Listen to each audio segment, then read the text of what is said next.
Welcome to all for this session. ಇವತ್ತು ನಾನು principles of social work ಅಥವಾ ಸಮಾಜ ಕಾರ್ಯ ತತ್ವಗಳ ಬಗ್ಗೆ ನಾನು ಇವತ್ತು ನಿಮ್ಮೊಂದಿಗೆ ಮಾಹಿತಿಯನ್ನ ಚರ್ಚೆ ಮಾಡ್ತಾ ಹೋಗ್ತೀನಿ. ಬಹುಶಃ ಈ ಒಂದು ಸಮಾಜ ಕಾರ್ಯ ತತ್ವಗಳನ್ನ ಸಂಪೂರ್ಣವಾಗಿ ಅರ್ಥ ಮಾಡಿಸ್ಬೇಕು ಅಂತಂದ್ರೆ ನಮಗೆ ಕನಿಷ್ಠ ಅಂತಂದ್ರೆ ಒಂದು 2ರಿಂದ 3 ಕ್ಲಾಸಸ್ ಬೇಕಾಗುತ್ತೆ. ಅದನ್ನ ನಾನು 45ರಿಂದ 50 ನಿಮಿಷದಲ್ಲಿ ಕಂಪ್ಲೀಟ್ ಮಾಡ್ಲಿಕ್ಕೆ ಪ್ರಯತ್ನ ಮಾಡುವ, ನಿಮಗೆ ಸಾಧ್ಯವಾದಷ್ಟರ ಮಟ್ಟಿಗೆ ಅರ್ಥ ಮಾಡಿಸ್ಲಿಕ್ಕೆ ಶುರು ಮಾಡ್ತೀವಿ. So there are plenty of social work principles. ಪ್ರಮುಖವಾಗಿ ನಮ್ಮಲ್ಲಿ ಏನಾಗ್ತಾ ಇದೆ ಅಂತಂದ್ರೆ ನಾವು ವ್ಯಾಲ್ಯೂಸ್ ಬಗ್ಗೆ ನೋಡ್ತಾ ಇದೀವಿ, ತತ್ವಗಳ ಬಗ್ಗೆ ನೋಡ್ತಾ ಇದೀವಿ, ಮತ್ತೆ ಎಥಿಕಲ್ ರೆಸ್ಪಾನ್ಸಿಬಿಲಿಟೀಸ್ ಬಗ್ಗೆ ಕೂಡ ನಾವು ಮಾತನಾಡ್ತೀವಿ ಮುಂದಿನ ತರಗತಿಗಳಲ್ಲಿ. ಈಗಾಗಲೇ ನಾವು ವ್ಯಾಲ್ಯೂಸ್ ಬಗ್ಗೆ ಒಂದಷ್ಟು ಮಾಹಿತಿನ ನಾವು ಅರ್ಥ ಮಾಡ್ಕೊಂಡಿದೀವಿ. ಅದ್ರ ಜೊತೆಗೆ ಇವತ್ತು ಸಮಾಜ ಕಾರ್ಯ ತತ್ವಗಳ ಬಗ್ಗೆ ನಾವು ಮಾತಾಡ್ತಾ ಹೋಗೋಣ. Before going to understanding the principles of social work, we need to understand what is principle ಅಂದ್ರೆ ತತ್ವ ಅಥವಾ ಪ್ರಿನ್ಸಿಪಲ್ ಅಂದ್ರೆ ಏನು ಅನ್ನೋದ್ರ ಬಗ್ಗೆ ನಾವು ಸ್ವಲ್ಪ ಮಾಹಿತಿ ತಗೊಂಡು ಮುಂದೆ ನೋಡ್ತಾ ಹೋಗುವ. ಸೊ ವಾಸ್ತವವಾಗಿ ತತ್ವಗಳು ಅನ್ನೋದು ಒಬ್ಬ ವ್ಯಕ್ತಿಯನ್ನ ಹೇಗೆ ಮುನ್ನಡೆಸಬೇಕು ಅಥವಾ ತಾನು ಕೈಗೊಳ್ಳುವಂತ ಕಾರ್ಯಗಳನ್ನ ಯಾವ ಹಂತದಲ್ಲಿ, ಯಾವ ರೀತಿಯಲ್ಲಿ ಅಥವಾ ಯಾವ ವಿಧಾನದ ಮೂಲಕ ತಮ್ಮ ಕೆಲಸಗಳನ್ನ ಸಾಧಿಸಬೇಕು ಅನ್ನುವಂಥದ್ದು ಒಂದು ಮೂಲಭೂತವಾಗಿರುವಂತ ಸತ್ಯ. ಈ ಸತ್ಯ ಪ್ರಮುಖವಾಗಿ ಒಂದು ವ್ಯವಸ್ಥೆಯ ನಂಬಿಕೆ ಮತ್ತು ವರ್ತನೆ ಅಥವಾ ತರ್ಕಗಳ ಸರಣಿಯ ಅಡಿಪಾಯದಂತೆ ಕಾರ್ಯನಿರ್ವಹಿಸುತ್ತದೆ. ಉದಾಹರಣೆಗೆ ಈಗ ಸಾಮಾನ್ಯವಾಗಿ ಸಮಾಜ ಘಾತುಕ ಚಟುವಟಿಕೆಗಳನ್ನ ಕೈಗೊಳ್ಳಬೇಕು ಅಂತ ಒಬ್ಬ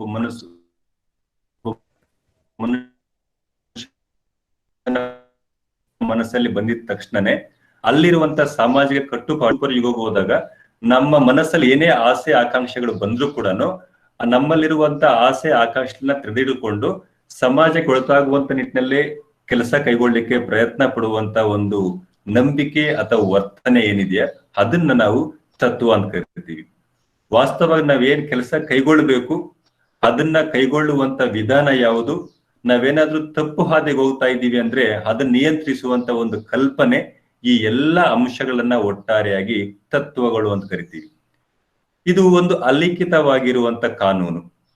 ಅಂದ್ರೆ ಯಾವ್ದನ್ನು ಕೂಡ ಲಿಖಿತವಾಗಿ ಬರ್ದಿರಲ್ಲ, ನೀನೀಗೆ ಇರ್ಬೇಕು, ಹೀಗೆ ಮಾಡ್ಬೇಕು. ಫಾರ್ ಎಕ್ಸಾಂಪಲ್, ಹಿರಿಯರು ಬಂದಿದ ತಕ್ಷಣನೇ ನಾವು ಅವರಿಗೆ ಎದ್ದು ಗೌರವ ಕೊಡುವಂತದ್ದನ್ನ ಎಲ್ಲೂ ಕೂಡ ನಮ್ಗೆ ಬರ್ದಿಲ್ಲ. ಅದು ನಮ್ಮಲ್ಲಿರುವಂತ ಒಂದು ಕಟ್ಟುಪಾಡಷ್ಟೇ. ಆ ಕಟ್ಟುಪಾಡನ್ನ ಆಧಾರವಾಗಿಟ್ಟುಕೊಂಡು ನಾವು ಸಮಾಜ ಕಾರ್ಯವನ್ನ ಕೈಗೊಳ್ಳಬೇಕಾದ್ರೆ ಯಾವೆಲ್ಲ ಅಂಶಗಳ ಆಧಾರದ ಮೇಲೆ ನಮ್ಮ ಕಾರ್ಯ ಫೋಕಸ್ ಆಗಿರ್ಬೇಕು ಅನ್ನೋದ್ರ ಬಗ್ಗೆ ವಿವರಣೆ ಮಾಡುವಂಥದ್ದೇ ತತ್ವಗಳು. ಆಮೇಲೆ ನಾವು ಕೈಗೊಳ್ಳುವಂತಹ ಕೆಲಸಗಳ ವಾಸ್ತವತೆ ಏನು, ಅದು ಕಾನೂನು ಬಾಹಿರವಾಗಿದೆಯೇ ಅಥವಾ ಇಲ್ಲವೇ ಅನ್ನೋದನ್ನ ನಿರ್ಧಾರ ಮಾಡ್ಲಿಕ್ಕೆ ಈ ತತ್ವಗಳು ಸಹಕಾರಿಯಾಗಿರ್ತವೆ. ನಾವೇನೆಲ್ಲಾ ಕೆಲಸಗಳನ್ನ ಮಾಡಬಹುದು, ಕೆಲವೊಂದು ಕಾನೂನಾತ್ಮಕವಾಗಿರ್ಬೋದು, ಕಾನೂನು ಬಾಹಿರವಾಗಿರ್ಬೋದು, ಕೆಲವೊಂದು ನೈತಿಕವಾಗಿ ಕೈಗೊಳ್ಳುವಂತ ಕೆಲಸಗಳಿರ್ಬೋದು, ಅಥವಾ ಮತ್ತೆ ಒಂದಷ್ಟು ಮನುಷ್ಯನ ಅಂದ್ರೆ ಹ್ಯುಮ್ಯಾನಿಟಿ ಬೇಸಿಸ್ ಮೇಲೆ ಕೈಗೊಳ್ಳಿಲ್ಲ ಅಂತಂದ್ರೆ ಅದನ್ನ ಕೈಗೊಳ್ಳಿಕ್ಕೆ ಪುಸ್ಲಾಯಿಸುವಂತಹ ಒಂದು ವ್ಯವಸ್ಥೆ ಅಥವಾ ನಂಬಿಕೆಯನ್ನ ನಾವು ಇಲ್ಲಿ ತತ್ವಗಳು ಅಂತ ಕರಿತೀವಿ. ಅಂದ್ರೆ ಇದು ವಾಸ್ತವವಾಗಿ ಒಂದು ರೀತಿಯಾಗಿರುವಂತ ಕಾನೂನುಗಳು. ಈ ಕಾನೂನುಗಳು ಎಲ್ಲೂ ಕೂಡ ಬರ್ದಿರಲ್ಲ, ಅದನ್ನ ನಮ್ಮ ಪಾಡಿಗೆ ನಾವೇ ಒಪ್ಕೊಂಡು ಅಥವಾ ಅದನ್ನ ಫಾಲೋ ಮಾಡ್ಕೊಂಡು ಬರ್ತಾ ಇರ್ತೀವಿ. ಅಂತ ಎಲ್ಲಾ ಅಂಶಗಳನ್ನ ನಾವಿಲ್ಲಿ ತತ್ವಗಳು ಅಂತ ಕರಿತೀವಿ. ಇದನ್ನ ನೀವು ಕಾನೂನು ಅಂತಾದ್ರೂ ಕರೀರಿ, ಅಥವಾ ಒಂದು ನಿಯಮ ಅಂತಾದ್ರೂ ಕರೀರಿ, ಅಥವಾ ಮೂಲಭೂತ ಪರಿಕಲ್ಪನೆ ಅಂತಾದ್ರೂ ಕರ್ಕೊಳ್ಳಿ, ಸಮಸ್ಯೆ ಇಲ್ಲ. ಬಟ್ ನಾವು ಕೈಗೊಳ್ಳುವಂತ ಕೆಲಸಗಳು ಸರಿಯಾದ ಹಾದಿಯಲ್ಲಿ, ಸರಿಯಾದ ದೃಷ್ಟಿಯಲ್ಲಿ ಕೈಕೊಂಡು ಹೋಗ್ಲಿಕ್ಕೆ ನಿಮಗೆ ಸಹಾಯವನ್ನ ಮಾಡ್ತಾ ಹೋಗ್ತವೆ. ಅಂದ್ರೆ ನಾವು ಕೈಗೊಳ್ಳುವಂತ ಯಾವುದೇ ಕೆಲಸ ನ್ಯಾಯ ಬಾಹಿರವಾಗಿರದೇ ಇರ್ಲಿಕ್ಕೆ ಏನೆಲ್ಲ ಸಹಾಯ ಬೇಕೋ ಆ ಎಲ್ಲೂ ಕೂಡ ಸಹಾಯ ಆಗುತ್ತೆ. So let's directly goes to the what are the principles of social work. So ಇಲ್ಲಿ ಸಮಾಜ ಕಾರ್ಯದ ತತ್ವಗಳ ಬಗ್ಗೆ ಇನ್ನೂ ಕೂಡ ಹಲವಾರು ಗೊಂದಲಗಳಿವೆ. 16ನೇ ಶತಮಾನದ ಅಂತ್ಯಭಾಗದಲ್ಲಿ ಸಮಾಜ ಕಾರ್ಯವನ್ನ ನಾವು ಪ್ರವರ್ಧಮಾನಕ್ಕೆ ಬಂದ್ರು ಪಾಶ್ಚಾತ್ಯ ರಾಷ್ಟ್ರಗಳಲ್ಲಿ, ಭಾರತಕ್ಕೆ 1973ರಲ್ಲಿ ತಗೊಂಡ್ಬಂದ್ರು ಕೂಡ, 1936ರಲ್ಲಿ ತಗೊಂಡ್ಬಂದ್ರು ಕೂಡ, ಇಲ್ಲಿವರೆಗೂ ನಾವೇನ್ ಮಾಡ್ತಾ ಇದ್ರೆ ಸಮಾಜ ಕಾರ್ಯ ತತ್ವಗಳು ಯಾವುವು ಅನ್ನೋದ್ರ ಬಗ್ಗೆ ಕೆಲವೊಂದು ಗೊಂದಲಗಳಿವೆ. ಗೋಜಲ ಕಾಣ್ತಾ ಇದೆ ನಮ್ಗೆ. ಸೊ ಹಾಗಿದ್ರೆ ತತ್ವಗಳು ಯಾವ್ದನ್ನ ಫಾಲೋ ಮಾಡ್ಬೇಕು ಅಂತಂದಾಗ ಒಬ್ಬೊಬ್ರು ಒಂದೊಂದು ರೀತಿಯಾಗಿರುವಂತ ತತ್ವಗಳನ್ನ ಹೇಳ್ಕೊಡ್ತಾ ಹೋಗ್ತಾರೆ. ಫಾರ್ ಎಕ್ಸಾಂಪಲ್, ನಮ್ಮ ಕರ್ನಾಟಕದಲ್ಲಿ ಕನ್ನಡ ಭಾಷೆಯಲ್ಲಿರುವಂತ ಕೆಲವೊಂದು ಪುಸ್ತಕಗಳನ್ನ ಓದಿದಾಗ ಸಮಾಜ ಕಾರ್ಯದ ಎಲ್ಲಾ ವಿಧಾನಗಳ ತತ್ವಗಳನ್ನು ಕೂಡ ಸಮಾಜ ಕಾರ್ಯ ತತ್ವಗಳು ಅಂತ ಮಾಡ್ತೀವಿ. ವಾಸ್ತವವಾಗಿ ಸಮಾಜ ಕಾರ್ಯದ ವಿಧಾನಗಳಾದ ವ್ಯಕ್ತಿಗತ ಸಮಾಜ ಕಾರ್ಯಕ್ಕೆ ಬೇರೆದೇ ಆಗಿರೋ ತತ್ವಗಳಿದೆ. ವೃಂದಗತ ಸಮಾಜ ಕಾರ್ಯಕ್ಕೆ ಬೇರೆ ತತ್ವಗಳಿದೆ. ಸಮುದಾಯ ಸಂಘಟನೆಗೆ ತನ್ನದೇ ಆಗಿರುವ ತತ್ವಗಳಿದೆ. ಹಾಗೆ ಈ ಲೆಕ್ಕವು ಕೂಡ ತನ್ನದೇ ಆಗಿರೋ ತತ್ವಗಳಿದೆ. ಈ ಹಿನ್ನೆಲೆ ಹೋದಾಗ ಯಾರನ್ನು ನಂಬಬೇಕು ಅಂತಂದಾಗ IFSW, that is international federation for social workers, ಅಂದ್ರೆ ಅಂತಾರಾಷ್ಟ್ರೀಯ ಸಮಾಜ ಕಾರ್ಯಕರ್ತರ ಒಕ್ಕೂಟ ಕೆಲವೊಂದಷ್ಟು ತತ್ವಗಳನ್ನ ಸೂಚಿಸ್ತಾ ಹೋಗ್ತಾ ಇದೆ. 2004ರಲ್ಲಿ 10 ತತ್ವಗಳನ್ನ ಸೂಚಿಸಿತ್ತು. ಅದ್ರ ಬಗ್ಗೆ ಕೂಡ ಚರ್ಚೆ ಮಾಡುವ. ತದನಂತರ 2018ರಲ್ಲಿ 8 ತತ್ವಗಳನ್ನ ಸೂಚಿಸಿದೆ. ಅದನ್ನು ಕೂಡ ಚರ್ಚೆ ಮಾಡ್ತಾ ಹೋಗುವ. ಅದ್ರ ಜೊತೆಗೆ ಸಾಹಿತ್ಯವನ್ನ ಯಾರು ಸೃಷ್ಟಿ ಮಾಡಿದಾರೋ ಅವರಲ್ಲೂ ಕೂಡ ಭಿನ್ನಾಭಿಪ್ರಾಯಗಳಿದೆ. ಇದು ತತ್ವನ ಅಥವಾ ಅಲ್ವಾ ಅನ್ನೋದ್ರ ಬಗ್ಗೆ ಭಿನ್ನಾಭಿಪ್ರಾಯ ಇದೆ. ಹಾಗಿದ್ರು ಕೂಡ ನಾವು ಮುಖ್ಯವಾಗಿ ಯಾವೆಲ್ಲ ತತ್ವಗಳನ್ನ ಬಳಸ್ತೀವಿ ಅನ್ನೋದನ್ನ ನಾವ್ ಹೇಳ್ತಾ ಇದೀವಿ. ಅಂದ್ರೆ ಸಮಾಜ ಕಾರ್ಯಕ್ಕೆ ಇವೇ ನಿರ್ದಿಷ್ಟವಾಗಿರೋ ತತ್ವಗಳು ಅಂತ ಹೇಳಲಿಕ್ಕೆ ಖಂಡಿತ ಸಾಧ್ಯ ಇಲ್ಲ. ಕೆಲವೊಂದು ವಿದ್ವಾಂಸರು ತಮ್ಮ ತಮ್ಮ ಅನುಭವಗಳನ್ನ ಆಧಾರದ ಮೇಲೆ ಯಾವ ತತ್ವಗಳು ಸಮಾಜ ಕಾರ್ಯಕ್ಕೆ ಸೂಕ್ತ ಅನ್ನೋದ್ರ ಬಗ್ಗೆ ವಿವರಿಸ್ತಾ ಹೋಗ್ತಾ ಇದ್ದಾರೆ ಅಥವಾ ಸೂಚಿಸಿದರೆ, ನಿಮ್ಮ ಅನುಭವಕ್ಕೆ ಬಂದ ಮೇಲೆ ಅದನ್ನ ನೀವು ತತ್ವ ಅಂತ ಒಪ್ಕೊಳ್ಬಹುದಾಗಿದೆ. ವಾಸ್ತವವಾಗಿ ಸಮಾಜ ಕಾರ್ಯ ಆಚರಣಾಧಾರಿತವಾಗಿರುವಂತ ವೃತ್ತಿಯಾಗಿದೆ. ಇದು ಇಡೀ ಸಮಾಜವನ್ನೇ ತನ್ನ ಕಾರ್ಯಕ್ಷೇತ್ರವನ್ನಾಗಿ ಹೊಂದಿದೆ.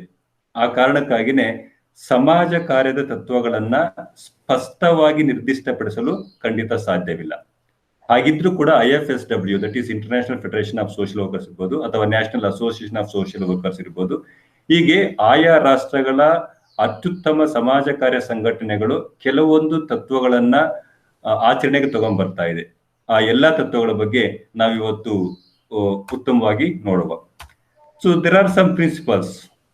ಸಾಮಾನ್ಯವಾಗಿ ನಾವು ಹಿಂದೆ ವ್ಯಾಲ್ಯೂಸ್ ಬಗ್ಗೆ ನೋಡ್ತಾ ಇದ್ವಿ.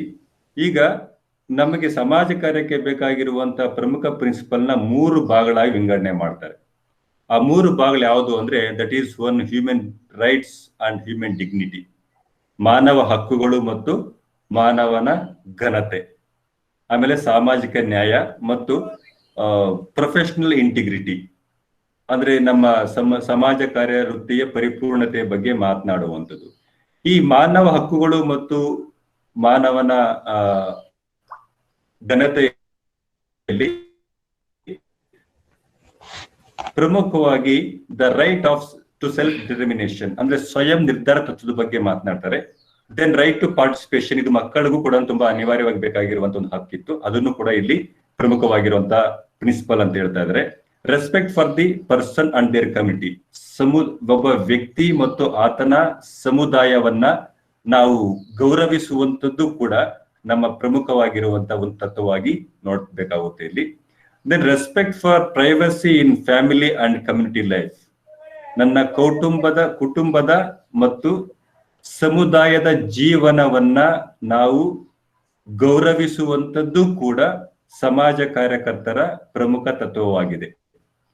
ನಾವು ಕೇವಲ ಅರ್ಥಿಯನ್ನು ಮಾತ್ರ ಗೌರವಿಸುವಂತದ್ದಲ್ಲ, ಅರ್ಥಿ, ಆತನ ಕುಟುಂಬ ಮತ್ತು ಆತನ ಸಮುದಾಯ ಜೀವನವನ್ನು ಕೂಡ ನಾವು ಗೌರವಿಸಲೇಬೇಕಾಗುತ್ತೆ. ಅದು ಕೂಡ ಒಂದು ಪ್ರಮುಖವಾಗಿರುವಂತ ತತ್ವವಾಗಿದೆ. ರೆಕಗ್ನೈಸಿಂಗ್ ಸ್ಟ್ರೆಂತ್ಸ್, ನಿಮಗೆಲ್ಲ ಗೊತ್ತಿರೋ ಹಾಗೆ ಪ್ರತಿಯೊಬ್ಬ ವ್ಯಕ್ತಿಯಲ್ಲೂ ಕೂಡ ತನ್ನದೇ ಆಗಿರುವಂತಹ ಬಲ ಮತ್ತು ಬಲಹೀನತೆಗಳಿರುತ್ತವೆ.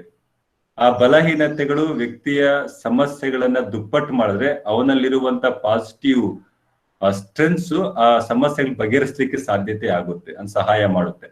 ಅಂತಹ ಸ್ಟ್ರೆಂತ್ ಅಥವಾ ಬಲಗಳನ್ನ ನಾವು ಗುರುತಿಸಿ ಅವರನ್ನ ಮೋಟಿವೇಟ್ ಮಾಡಿದಾಗ ಅವರ ಸಮಸ್ಯೆಗಳನ್ನ ಅವರೇ ಬಗೆಹರಿಸಿಕೊಳ್ಳಿಕ್ಕೆ ಸಾಧ್ಯತೆ ಇದೆ ಅನ್ನುವಂಥದ್ದು ವಿಚಾರವನ್ನು ಕೂಡ ಇಲ್ಲಿದೆ. Then interdependency of people, of course ಒಬ್ಬ ಮನುಷ್ಯ ಸಂಘಜೀವಿ, ಸಾಮಾಜಿಕ ಪ್ರಾಣಿ. ಅವನು ಸ್ವತಂತ್ರವಾಗಿದ್ರೂ ಕೂಡ ಅವರು ಬೇರೆಯವ್ರ ಮೇಲೆ ಅವಲಂಬನೆ ಆಗಿರ್ಲೇಬೇಕು. ಇವತ್ತು ನೀವೆಲ್ಲ ಇದೀವಿ ಅಂತಂದ್ರೆ ನಾವು ಹಲವಾರು ಸೂಕ್ಷ್ಮಾಣು ಜೀವಿಗಳು, ಪರಿಸರ, ಪ್ರತಿಯೊಂದರ ಮೇಲೆ ಡಿಪೆಂಡ್ ಆಗೇ ಇರ್ತೀವಿ. ಅದೇ ರೀತಿ ನಾವು ಒಬ್ಬರು ಚೆನ್ನಾಗಿದ್ದೀವಿ ಅಂದ್ರೆ ನಮಗೆ ಸಹಾಯ ಮಾಡ್ಲಿಕ್ಕೆ ಕೋಟ್ಯಾಂತರ ಜನ ಸುತ್ತಮುತ್ತ ಇದ್ದಾರೆ ಅನ್ನೋದನ್ನ ಮರಿಬಾರ್ದು. ಅದಕ್ಕೆ ನಾವು ರೆಸ್ಪೆಕ್ಟ್ ಕೊಡ್ಬೇಕಾಗುತ್ತೆ. ಅದು ವ್ಯಕ್ತಿಯ ಮಾನವ ಹಕ್ಕುಗಳು ಮತ್ತು ಮಾನವನ ಘನತೆಗೆ ಸಂಬಂಧಪಟ್ಟಿರುವಂತಹ ಪ್ರಿನ್ಸಿಪಲ್ಸ್ ಆಗಿರ್ತವೆ. ತದನಂತರ ಸಾಮಾಜಿಕ ನ್ಯಾಯ, ದಟ್ ಈಸ್ ಸೋಷಿಯಲ್ ಜಸ್ಟಿಸ್. ಇಲ್ಲಿ ಪ್ರಮುಖವಾಗಿ ನಾವು ಮಾಡ್ಬೇಕಾದ ಕೆಲಸ ಏನು ಅಂದ್ರೆ, ಯಾರು ಹಂಚಿಕೆ ದುಡಲ್ಪಟ್ಟಿರುತ್ತಾರೋ ಅಂತಹ ವ್ಯಕ್ತಿಗಳನ್ನ ನಾವು ಮೇಲೆತ್ತುವಂತ ಕೆಲಸ ಮಾಡ್ಬೇಕಾಗುತ್ತೆ. ಯಾರು ತಾರತಮ್ಯಕ್ಕೆ ತುತ್ತಾಗಿರ್ತಾರೋ ಅಂತ ವ್ಯಕ್ತಿಗಳನ್ನ ಮೇಲೆತ್ತುವಂತ ಒಂದು ಕೆಲಸವನ್ನು ಮಾಡ್ಬೇಕಾಗುತ್ತೆ. Then the next one is respecting diversity in societies. ನಾವು ಎಲ್ಲಾ ಸಮಾಜ ಮತ್ತು ಸಮುದಾಯಗಳನ್ನ ಒಂದೇ ತಕ್ಕಡಿಯಲ್ಲಿ ಹಾಕಿ ತೂಕಲಿಕ್ಕಾಗಲ್ಲ. ನಾವು ಗ್ರಾಮೀಣ, ನಗರ ಮತ್ತು ಬುಡಕಟ್ಟು ಸಮುದಾಯಗಳನ್ನು ಕೂಡ ಒಂದೇ ರೀತಿಯಲ್ಲಿ ಉದ್ಧಾರ ಮಾಡ್ಲಿಕ್ಕಂತೂ ಖಂಡಿತ ಸಾಧ್ಯತೆ ಇಲ್ಲ. ಅವರಲ್ಲಿರುವಂತ ಸ್ಟ್ರೆಂತ್ಸ್ ನ ಗುರುತಿಸಿ ಅವರಲ್ಲಿರುವಂತ ವೈವಿಧ್ಯತೆಯನ್ನ ನಾವು ಗೌರವ ಕೊಡೋದ್ರ ಮೂಲಕ ಅವರನ್ನ ಮುಖ್ಯವಾಗಿ ತಗೊಂಡ್ಬರುವಂತ ಒಂದು ಕೆಲಸ ಮಾಡಬೇಕಾಗುತ್ತೆ. That can be done only when we are abide to work for the societies. ನಾವು ಸಾಮಾಜಿಕ ನ್ಯಾಯದ ಅಡಿಯಲ್ಲಿ ಹೋಗ್ಬೇಕು ಅಂದ್ರೆ ಪ್ರತಿಯೊಂದು ಸಮುದಾಯ ಅಥವಾ ಪ್ರತಿಯೊಂದು ಸೊಸೈಟಿಗೂ ಕೂಡ ಅವರಲ್ಲಿರುವಂತಹ ಆಚಾರ ವಿಚಾರಗಳನ್ನ ಗುರುತಿಸಿ ಅವುಗಳಿಗೆ ರೆಸ್ಪೆಕ್ಟ್ ಕೊಡ್ತಾ ಅವರನ್ನ ಮುಖ್ಯವಾಗಿ ತಗೊಂಡ್ಬರುವಂತ ಕೆಲಸ ಮಾಡ್ಬೇಕಾಗುತ್ತೆ. Then access to equitable resources. ನಮ್ಮಲ್ಲಿ ಲಭ್ಯವಿರುವಂತ ಎಲ್ಲಾ ಸಂಪನ್ಮೂಲಗಳನ್ನು ಎಲ್ಲರಿಗೂ ಸಿಗುವ ಹಾಗೆ ಮಾಡುವಂತ ಒಂದು ಕೆಲಸವನ್ನ ನಾವು ಸಾಮಾಜಿಕ ನ್ಯಾಯದ ಆಧಾರದ ಮೇಲೆ ಮಾಡಲೇಬೇಕಾಗುತ್ತೆ. ಅದು ಸಮಾಜ ಕಾರ್ಯಕರ್ತನ ಪ್ರಮುಖವಾಗಿರುವಂತ ಕೆಲಸ. Then challenging unjust policies and practices. ಸಮಾಜದಲ್ಲಿ ಯಾವುದು ನ್ಯಾಯ ಬಾಹಿರವಾಗಿರುವಂತಹ ನೀತಿಗಳು ಮತ್ತು ಆಚರಣೆಗಳಿರ್ತಾವೋ ಅದನ್ನ ನಾವು ಹೊರ ಹಾಕ್ಬೇಕಾಗುತ್ತೆ. ಕೇವಲ ಪ್ರತಿಯೊಂದನ್ನು ಒಪ್ಪಿಕೊಂಡು ಮುನ್ನಡೆಯಲಿಕ್ಕೆ ಸಾಧ್ಯತೆ ಇಲ್ಲ. ಯಾವುದು ನಮಗೆ ಕಾನೂನು ಬಾಹಿರ, ನ್ಯಾಯ ಬಾಹಿರ ಅಂತ ಅನ್ಸುತ್ತೋ ಅಂತದನ್ನ ನಾವು ಸಮರ್ಥವಾಗಿ ಎದುರಿಸಬೇಕಾಗುವಂತ ಸಾಧ್ಯತೆ ಇರುತ್ತೆ. At the last one, that is building solidarity. ನಾವು ಐಕ್ಯಮತೆಯನ್ನು ಸಾಧಿಸಬೇಕಾಗುತ್ತೆ. ಆ ಕೆಲಸವನ್ನ ನಾವು ಮಾಡಲೇಬೇಕು. That's under social justice. Professional integrity ಅಂದ್ರೆ ಸಮಾಜ ಕಾರ್ಯ ಒಂದು ವೃತ್ತಿ ಆಗಿರೋದ್ರಿಂದ ಅದರ ಪರಿಪೂರ್ಣತೆಯನ್ನು ಸಾಧಿಸಬೇಕಾದ್ರೆ ಏನೆಲ್ಲ ಮಾಡ್ಬೇಕಾಗುತ್ತೆ ಅಂತಂದಾಗ, ಪ್ರತಿ ಕಾಲಕ್ಕೆ ಮನುಷ್ಯನ ಅಭಿಪ್ರಾಯ, ಅಭಿಲಾಷೆಗಳು ಬದಲಾವಣೆಯಾದಂತೆ ಅವನ ಆಲೋಚನೆ ಕೂಡ ಬದಲಾವಣೆ ಆಗ್ತವೆ. ಕಾಲಕ್ಕೆ ತಕ್ಕಂತೆ ಒಬ್ಬ ವ್ಯಕ್ತಿಯ ಅಥವಾ ಒಂದು ನಮ್ಮ ಸಮಾಜ ಕಾರ್ಯದ ನೈತಿಕ ಅಂಶಗಳನ್ನ ಮತ್ತು ಕೋಡ್ ಆಫ್ ಕಂಡಕ್ಟ್ಸ್ ನ ಬದಲಾವಣೆ ಮಾಡ್ಲಿಕ್ಕೆ ನಾವು ಶ್ರಮಿಸಬೇಕಾಗುತ್ತೆ. ಅದನ್ನ ಅಪ್ಡೇಟ್ ಮಾಡ್ತಾ ಇರಬೇಕಾದ್ರೆ ಕಾಲಕ್ಕೆ. ನಮ್ಮ ಸುತ್ತಮುತ್ತಲಿರುವಂತಹ ಇತರೆ ಸಮಾಜ ಕಾರ್ಯಕರ್ತರನ್ನ ಗೌರವಿಸುವಂಥದ್ದು, ಅತ್ಯುತ್ತಮವಾಗಿರುವಂತಹ ವೃತ್ತಾತ್ಮಕ ಸಂಬಂಧವನ್ನ ಹೊಂದುವುದು, ಜೊತೆಗೆ ಸಮಾಜ ಕಾರ್ಯ ಶಿಕ್ಷಣದಲ್ಲಿ ನಾವು ಉತ್ತಮವಾಗಿರುವಂತಹ ರಿಸರ್ಚ್ ಅಂದ್ರೆ ಸಂಶೋಧನೆಯನ್ನ ಕೈಗೊಂಡು ಸಮಾಜ ಕಾರ್ಯದ ಅಭಿವೃದ್ಧಿಗೆ ಪೂರಕವಾಗಿರುವಂತಹ ಸಮಾಜನ ಸೃಷ್ಟಿ ಮಾಡುವ ನಿಟ್ಟಿನಲ್ಲಿ ನಾವೆಲ್ಲ ಪ್ರಯತ್ನ ಪಡ್ಬೇಕಾಗುತ್ತೆ. ಈ 3 ಅಂಶಗಳ ಆಧಾರದ ಮೇಲೆ ನಾವೇನ್ ಮಾಡ್ಬೇಕು ಅಂತಂದ್ರೆ ಪ್ರಿನ್ಸಿಪಲ್ಸ್ ನ ಫ್ರೇಮ್ ಮಾಡಬೇಕು ಅಂತ IFSW ತುಂಬಾ ಕ್ಲಿಯರ್ ಆಗಿ ಹೇಳಿದೆ. So whatever the principles that we are going to practice in the field, that must be focuses on all 3 major ingredients. That is, one is human rights and human dignity. Next one is social justice, and last one is the professional integrity. The entire social work profession depends on only these 3 things, and the all 10 or 6 whatever I am going to explain with you, that principles will be focuses on these 3 major issues. Let's go directly to the another slide that focuses on based on 2014 ಅಂದ್ರೆ IFSW international federation for social workers 2004ರಲ್ಲಿ ಒಟ್ಟು 10 ಹಕ್ಕುಗಳನ್ನ principles ನಮಗೆ ಕೊಡ್ತಾ ಹೋಗ್ತಾರೆ. ಅವರು ಕೊಟ್ಟಿರುವಂತಹ 10 principles ಅಲ್ಲಿ ಪ್ರಮುಖವಾಗಿರುವಂತ ಇಲ್ಲಿದೆ ನಿಮಗೆ. The first one is principle of respect, inherent worth and dignity of human beings. So slide ಆಗಿ ನಿಮ್ಗೆ ಎಕ್ಸ್ಪ್ಲೈನ್ ಮಾಡ್ತಾ ಹೋಗ್ತೀನಿ. ಇಲ್ಲಿ ತುಂಬಾ ಡೀಪ್ ಒಳಕ್ಕೆ ಮುಂದಿನ ಸ್ಲೈಡ್ಸ್ ಅಲ್ಲಿ ತುಂಬಾ ಜಾಸ್ತಿ ಎಕ್ಸ್ಪ್ಲನೇಷನ್ ಕೊಡ್ತಾ ಹೋಗೋಣ. Principle of respect, inherent worth and dignity of a human being ಅಂದ್ರೆ ಪ್ರತಿಯೊಬ್ಬ ವ್ಯಕ್ತಿಯ ಘನತೆ ಮತ್ತು ಗೌರವ, ಆ ವ್ಯಕ್ತಿಯ ಸಾಮರ್ಥ್ಯವನ್ನು ಗೌರವಿಸುವಂತಹ ತತ್ವವಾಗಿದೆ. ಪ್ರತಿಯೊಬ್ಬ ವ್ಯಕ್ತಿಯು ಕೂಡ ವಿಭಿನ್ನ. ಅವನ ಲಿಂಗ, ಜಾತಿ, ಧರ್ಮ, ಬಣ್ಣ, ಕಿರಿಯ, ಉದ್ದ, ಸಣ್ಣ ಯಾವುದೇ ಆಧಾರದ ಮೇಲೆ ಆ ವ್ಯಕ್ತಿಯನ್ನು ನಾವು ಅವರಿಗಿರುವಂತ ಸಾಮರ್ಥ್ಯಗಳನ್ನ ಗೌರವಿಸಬೇಕಾಗುತ್ತೆ. ಅವನ ಘನತೆಯನ್ನ ಗೌರವಿಸಬೇಕಾಗುತ್ತೆ. Whatever it may be, ಏನೇ ಬರಬಹುದು, ನಾವು ಆ ವ್ಯಕ್ತಿಯನ್ನ ಒಬ್ಬ ವ್ಯಕ್ತಿಯಂತೆ ಮಾತ್ರ ಗೌರವಿಸಬೇಕಾಗುತ್ತೆ ಹೊರತು ಅವನ ಅರ್ಥಿ ಅಂತಲ್ಲ. ಪ್ರತಿಯೊಬ್ಬರನ್ನು ಕೂಡ ಗೌರವಿಸುವಂಥದ್ದು ಸಮಾಜ ಕಾರ್ಯದ ಉತ್ತಮವಾಗಿರುವಂತ ಒಂದು ತತ್ವ. ಅದನ್ನು ಮೊದಲಾಗಿ ಹೇಳ್ತಾರೆ. Next the second one is principle of right to needs fulfilment. ಪ್ರತಿಯೊಬ್ಬ ವ್ಯಕ್ತಿಯ ಅಗತ್ಯತೆಗಳನ್ನ ಪೂರೈಸಿಕೊಳ್ಳಲಿಕ್ಕೆ ಸೂಕ್ತವಾಗಿರುವಂತ ಅವಕಾಶವನ್ನ ಮಾಡಿಕೊಡುವಂತ ಕೆಲಸ ಸಮಾಜ ಕಾರ್ಯಕರ್ತ ಆಗಿರ್ಬೇಕಾಗುತ್ತೆ. ಸೊ ನಾವು ಯೂಶುವಲ್ ಆಗಿ ಹೇಳ್ತಾ ಇರ್ತೀವಿ ಏನು ಅಂದ್ರೆ ಬೇರೆಯವರಿಗೆ ನೆರವಾಗುವಂಥದ್ದೇ ಸಮಾಜ ಕಾರ್ಯ ಅಂತ. ಬೇರೆಯವರಿಗೆ ನೆರವಾಗುವಂಥದ್ದು ಸಮಾಜ ಸೇವೆಯೂ ಆಗುತ್ತೆ ಅನ್ನೋದನ್ನ ನಾವು ಮರಿಬಾರ್ದು. ಫಸ್ಟ್ ನಾವೇನ್ ಮಾಡ್ಬೇಕು, ನಾವು ಬೇರೆಯವರ ಸಮಸ್ಯೆಗಳನ್ನ ಅವರೇ ಬಗೆಹರಿಸಿಕೊಳ್ಳಲು ಬೇಕಾಗಿರುವಂತ ಸಂಪನ್ಮೂಲಗಳನ್ನ ತಂದೊದಗಿಸುವಂತ ಕಾರ್ಯವೇ ಸಮಾಜ ಕಾರ್ಯವಾಗಿದ್ರು ಕೂಡ ಇನಿಷಿಯಲ್ ಸ್ಟೇಜ್ ಅಲ್ಲಿ ಅವರ ಅಗತ್ಯತೆಗಳನ್ನ ಪೂರೈಸಿಕೊಳ್ಳಲಿಕ್ಕೆ ಬೇಕಾಗಿರುವಂತಹ ಸವಲತ್ತುಗಳನ್ನು ಕಲ್ಪಿಸಿಕೊಡುವಂಥದ್ದು ಕೂಡ ಸಮಾಜ ಕಾರ್ಯಕರ್ತರ ಜವಾಬ್ದಾರಿಯಾಗಿರುತ್ತೆ. ಆ ಕಾರಣಕ್ಕಾಗಿನೇ ವ್ಯಕ್ತಿಯ ಅಗತ್ಯತೆಗಳನ್ನ ಪೂರೈಸಿಕೊಳ್ಳುವಂತ ಹಕ್ಕಿನ ತತ್ವವನ್ನ ನಾವು ಪ್ರತಿಪಾದನೆ ಮಾಡಬೇಕಾಗುತ್ತೆ. ನೀವು ಅವರಿಗೆ ತತ್ವ ಸಿದ್ಧಾಂತಗಳ ಬಗ್ಗೆ ಮಾತಾಡಕ್ಕಿಂತ ಮುಂಚೆ ಅವರ ಆ ಕ್ಷಣದ ಅಗತ್ಯತೆಗಳನ್ನ ಪೂರೈಸುವಂತ ಒಂದು ಕೆಲಸವನ್ನ ನೀವು ಮಾಡಬೇಕಾಗುತ್ತೆ. That is principle of right to needs fulfilment. The next one is principle of right to participation. ನಮ್ಮಲ್ಲಿರುವಂತ ಬಹುಪಾಲು ಜನರು ಕೂಡ ಭಾಗವಹಿಸುವ ನಿಟ್ಟಿನಲ್ಲಿ ತುಂಬಾ ಹಿಂದುಳಿದಿರ್ತಾರೆ. ಅದಕ್ಕೆ ಬಹುಶಃ ನಿಮ್ಮ ಬಾಲ್ಯ ಜೀವನವನ್ನು ಕಾರಣ ಆಗಿರಬಹುದು, ಅದು ಗೊತ್ತಿರುವಂತದ್ದು. ತುಂಬಾ ಜನ ಕ್ಲಾಸ್ ಅಲ್ಲಿ ಕುತ್ಕೊಂಡು ಹಿಂದೆ ಬೆಂಚಲ್ಲಿ ಮಾತಾಡ್ತಾರೆ, ನಿಂತ್ಕೊಂಡು ಮಾತಾಡಿದ್ರೆ ಕನ್ಫರ್ಮ್ ಆಗಿ ಯಾರು ಮಾತನಾಡ್ಲಿಕ್ಕೆ ಹೋಗಲ್ಲ. ಕಾರಣ ಏನು ಅಂತಾರೆ, ಅವರಿಗೆ ಕುಳಿತುಕೊಂಡು ಮಾತನಾಡ್ಲಿಕ್ಕೆ ಇಷ್ಟ ಆಗುತ್ತೆ ಹೊರತು ಚರ್ಚೆಯಲ್ಲಿ ಭಾಗಿಯಾಗಿ ಅಂದ್ರೆ ಅವ್ರ ಹತ್ರ ಮಾತೇ ಹೊಡಲ್ಲ. ಸೊ ಇದ್ರಲ್ಲಿ ಭಯ ಇರ್ಬೋದು.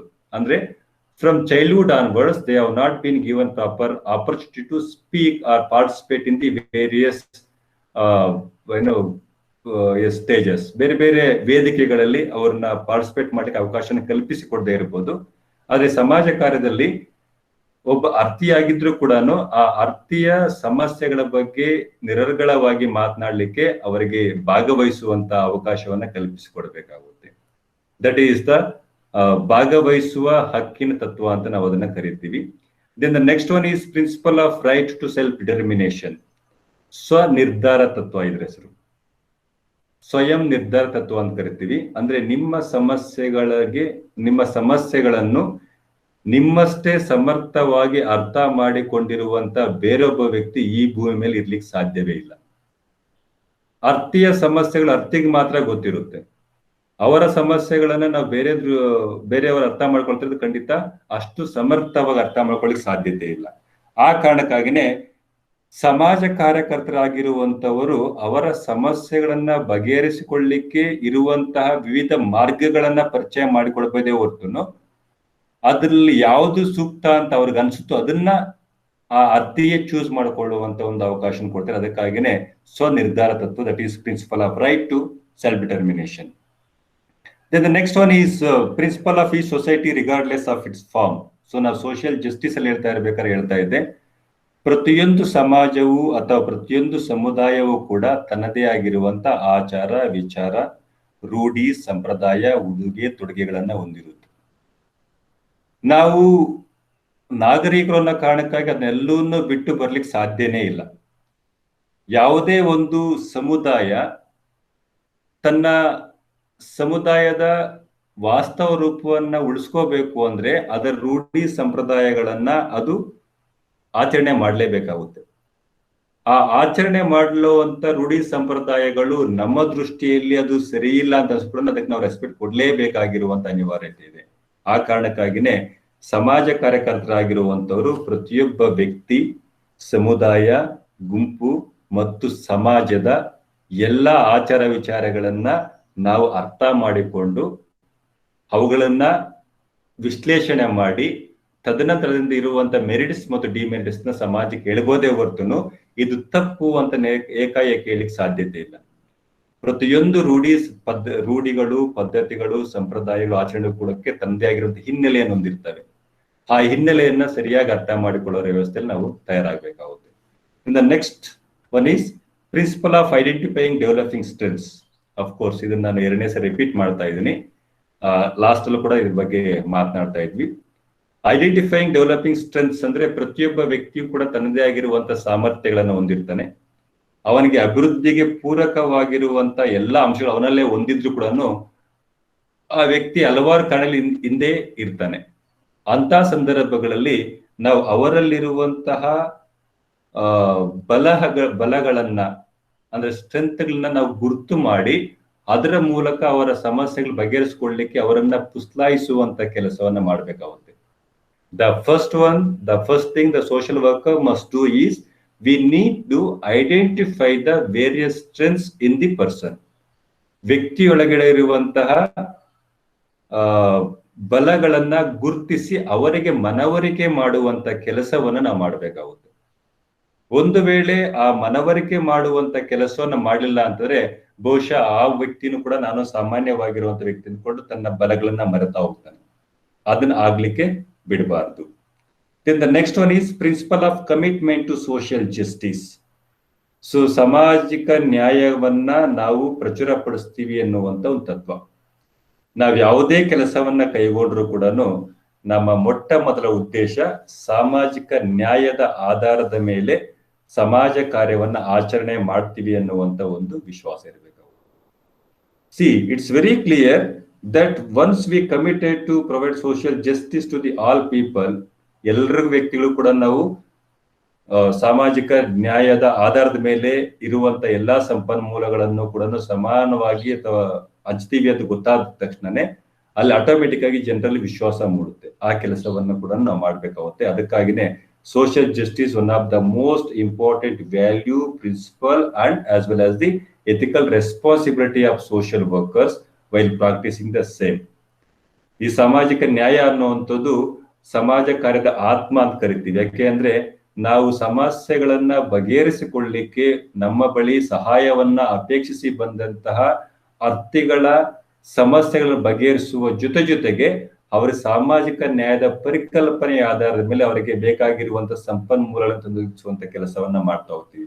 ಆ ಕಾರಣಕ್ಕಾಗಿನೇ it's one of the most important principle that we need to follow it. And the next one is that is negative discrimination.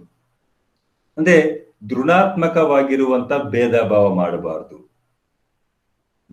ಅವರ ಮಾತನಾಡುವಂತ ಭಾಷೆ, ಮಾತನಾಡುವಂತ ಶೈಲಿ, ಜೀವನ ಶೈಲಿ, ಜನ್ಮಸ್ಥಳ ಆಧಾರ ಅಥವಾ ಅವರ ಲಿಂಗ, ಕುಲ, ಗೋತ್ರ, ಜಾತಿ, ಮತ, ಧರ್ಮ ಇತ್ಯಾದಿಗಳ ಆಧಾರದ ಮೇಲೆ ಅವರಿಗೆ ನಾವು ಋಣಾತ್ಮಕವಾಗಿರುವಂತಹ ಭೇದ ಭಾವ ಮಾಡಬಾರದು. ಆ ಮಾಡಬಾರ್ದಾಗಿರುವಂತ ಒಂದು ಪ್ರಿನ್ಸಿಪಲ್ ನಮ್ಮಲ್ಲಿದೆ. ಸೊ ನಮ್ಮ ಬಳಿ ಬರುವಂತ ಅರ್ಥಿಗಳು ಅವರು ಹಾಕಿಕೊಳ್ಳಿರುವಂತ ಬಟ್ಟೆ ಆಗಿರ್ಬೋದು ಅಥವಾ ಅವರು ಆಚರಣೆ ಮಾಡುವಂತ ಕೆಲವೊಂದು ಸಂಪ್ರದಾಯಗಳಾಗಿರ್ಬೋದು, ರೂಢಿಗಳಾಗಿರ್ಬೋದು, ಇವುಗಳ ಮೇಲೆ ನಾವು ಕೆಟ್ಟದ ಕಮೆಂಟ್ಸ್ ಮಾಡುವಾಗಿಲ್ಲ. ಅಫ್ಕೋರ್ಸ್ ನಮ್ಮಲ್ಲೂ ಕೂಡ ಬಹುಪಾಲು ಜನನು ಆ ತರದವರು ಇದ್ದೇ ಇರ್ತಾರೆ. ಬೇರೆಯವರ ಒಂದು ಹುಳುಕುಗಳನ್ನು ತಗೊಂಡು ಅವರ ಎಂಟೈರ್ ಜೀವನ ಶೈಲಿ ಅಥವಾ ಅವರ ಒಂದು ವ್ಯಕ್ತಿತ್ವಕ್ಕೆ ಧಕ್ಕೆ ತರುವಂತ ಕೆಲಸಗಳನ್ನ ಮಾಡುವಂತರು ಸಾಮಾನ್ಯವಾಗಿರ್ತಾರೆ. When you are a social worker, you must not indulge to do all such kind of activities. ನಿಮ್ಮ ಕೆಲಸಗಳನ್ನ ನೀವು ಸಮರ್ಥವಾಗಿ ನಿಭಾಯಿಸ್ಕೊಳ್ತೀರಿ ಅಂದ್ರೆ ಬೇರೆಯವರ ಕೆಲಸಗಳ ಬಗ್ಗೆ ತುಚ್ಛವಾಗಿ ಮತ್ತು ಕೀಳಾಗಿ ಮಾತಾಡೋದನ್ನ ಬಿಡಬೇಕು. ಫಸ್ಟ್ ಆ ಕೆಲಸವನ್ನ ನಾವು ಸೋಷಿಯಲ್ ವರ್ಕರ್ಸ್ ಫಾಲೋ ಮಾಡಲೇಬೇಕಾಗುತ್ತೆ. Then the next one is principle of respect to human rights. As I said in the last classes, while explaining these values of social work, I have clearly explained what is right and what is human rights ಬಗ್ಗೆ explain ಮಾಡಿದ್ದೀನಿ. ಒಬ್ಬ ವ್ಯಕ್ತಿ ಇತರ ವ್ಯಕ್ತಿಗಳನ್ನ ಮನುಷ್ಯರನ್ನಾಗಿ ನೋಡಿದ್ದೇ ಆಯ್ತು ಅಂದ್ರೆ ನಮ್ಗೆ ಯಾವುದೇ ಮಾನವ ಹಕ್ಕುಗಳ ಅವಶ್ಯಕತೆ ಇರಲ್ಲ. ಯಾವಾಗ ಮನುಷ್ಯನನ್ನ ಮನುಷ್ಯರ ನೋಡಲ್ವೋ ಅಂತ ಸಂದರ್ಭದಲ್ಲಿ ಮಾನವ ಹಕ್ಕುಗಳ ಸಮಸ್ಯೆಗಳು ಹೆಚ್ಚಾಗ್ತಾ ಹೋಗ್ತಾ ಇದೆ. ನೀವು ನಿಮ್ಮ ಹಕ್ಕುಗಳನ್ನ ಗೌರವಿಸಿ, ನಿಮ್ಮ ಹಕ್ಕುಗಳನ್ನ ಸಮರ್ಥಿಸಿ, ನಿಮ್ಮ ಹಕ್ಕುಗಳನ್ನ ಎಂಜಾಯ್ ಮಾಡಿ. At the same times, you have to make sure that you are not discriminating anyone's right. ನಿಮ್ಮ ಹಕ್ಕುಗಳನ್ನ ಅನುಭವಿಸುವಂತ ಬರದಲ್ಲಿ ಬೇರೆಯವರ ಹಕ್ಕುಗಳಿಗೆ ಧಕ್ಕೆ ತರುವಂತ ಒಂದು ಕೆಲಸಗಳನ್ನ ಮಾಡ್ಲಿಕ್ಕೆ ಹೋಗಬೇಡಿ. ಇಲ್ಲಿ ಸಮಾಜ ಕಾರ್ಯವು ಅದನ್ನ ಹೇಳ್ತಾ ಇದೆ. ನೀವು ಮಾನವ ಹಕ್ಕುಗಳಿಗೆ ಗೌರವಿಸುವಂತ ಒಂದು ತತ್ವ ಇದೆ ನಮ್ಮಲ್ಲಿ. ಆ ವ್ಯಕ್ತಿ ಏನಾಗಿದನೋ ಗೊತ್ತಿಲ್ಲ. ಆ ವ್ಯಕ್ತಿ ಇವತ್ತು ಒಬ್ಬ ರೇಪಿಸ್ಟ್ ಆಗಿರ್ಬೋದು ಅಥವಾ ಇನ್ ಮತ್ತೊಬ್ಬ ಕ್ರಿಮಿನಲ್ ಆಗಿರ್ಬೋದು, ಮತ್ತಿನ್ನೇನೋ ಕೆಲಸ ಮಾಡಿರ್ಬೋದು.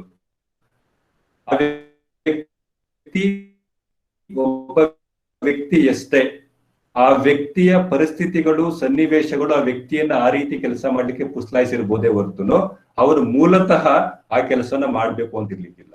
ಅಂತ ಸಂದರ್ಭದಲ್ಲಿ ಅವನೊಬ್ಬ ಕ್ರಿಮಿನಲ್ ಆಗಿದ್ದು ಕೂಡ ಅವನ ಹಕ್ಕುಗಳಿಗೆ ಧಕ್ಕೆ ತರದಂತೆ ನೀವು ವ್ಯವಸ್ಥೆಯನ್ನ ಮಾಡಿ ಅನ್ನುವಂಥ ವಿಚಾರವನ್ನು ಇಲ್ಲಿ ಹೇಳ್ತಾ ಹೋಗ್ತಾರೆ. And the last one is principle of confidentiality. It's very much necessary for social workers. ಯಾಕೆ ಅಂತಂದಾಗ, ಸೊ ಲೆಟ್ ಇಟ್ ಬಿ, ಈ ಕ್ಲಾಸ್ ಬಗ್ಗೆ ತಲೆಗೆ, ಈ ಕ್ಲಾಸ್ ಹೇಗಿದ್ರು ಕೂಡ ಎಂಟೈರ್ ಯೂಟ್ಯೂಬ್ ಅಲ್ಲಿ ಹೋಗುತ್ತೆ, ಗೂಗಲ್ ಅಲ್ಲಿ ಹೋಗ್ತಾ ಇರುತ್ತೆ. ನಾನು ಬಹುಪಾಲು ಸಂದರ್ಭದಲ್ಲಿ ಕ್ಲಾಸ್ ಅಲ್ಲಿ ಕೆಲವು ವಿಚಾರಗಳ ಬಗ್ಗೆ ಮಾತಾಡಬೇಕಾದ್ರೆ, being a student or anybody else, we need to maintain confidentiality. When I am keep on saying that this is related to only this class ಅಂತ ಹೇಳಿದಾಗ ಅದನ್ನ ಮಾತ್ರ ಯೋಚನೆ ಮಾಡ್ಬೇಕಾಗುತ್ತೆ. but I have noticed that many things that I have discussed with you in the class that is been discussing somewhere else. ನಾನು class ಅಲ್ಲಿ ಚರ್ಚೆ ಮಾಡೋ ವಿಚಾರಗಳು ಬೇರೆ ಬೇರೆ ಕಡೆ ಚರ್ಚೆ ಆಗ್ತಾ ಇದೆ ಅಂತಂದಾಗ I am very much happy. ಯಾಕಂದ್ರೆ ನಾನು ಇಲ್ಲಿ ಚರ್ಚೆ ಮಾಡೋ ವಿಚಾರಗಳು ಬೇರೆಯವ್ರಿಗೂ ಚರ್ಚೆ ಆಗ್ತಾ ಇದೆ ಅಂತಂದ್ರೆ ಇಟ್ಸ್ ಗುಡ್.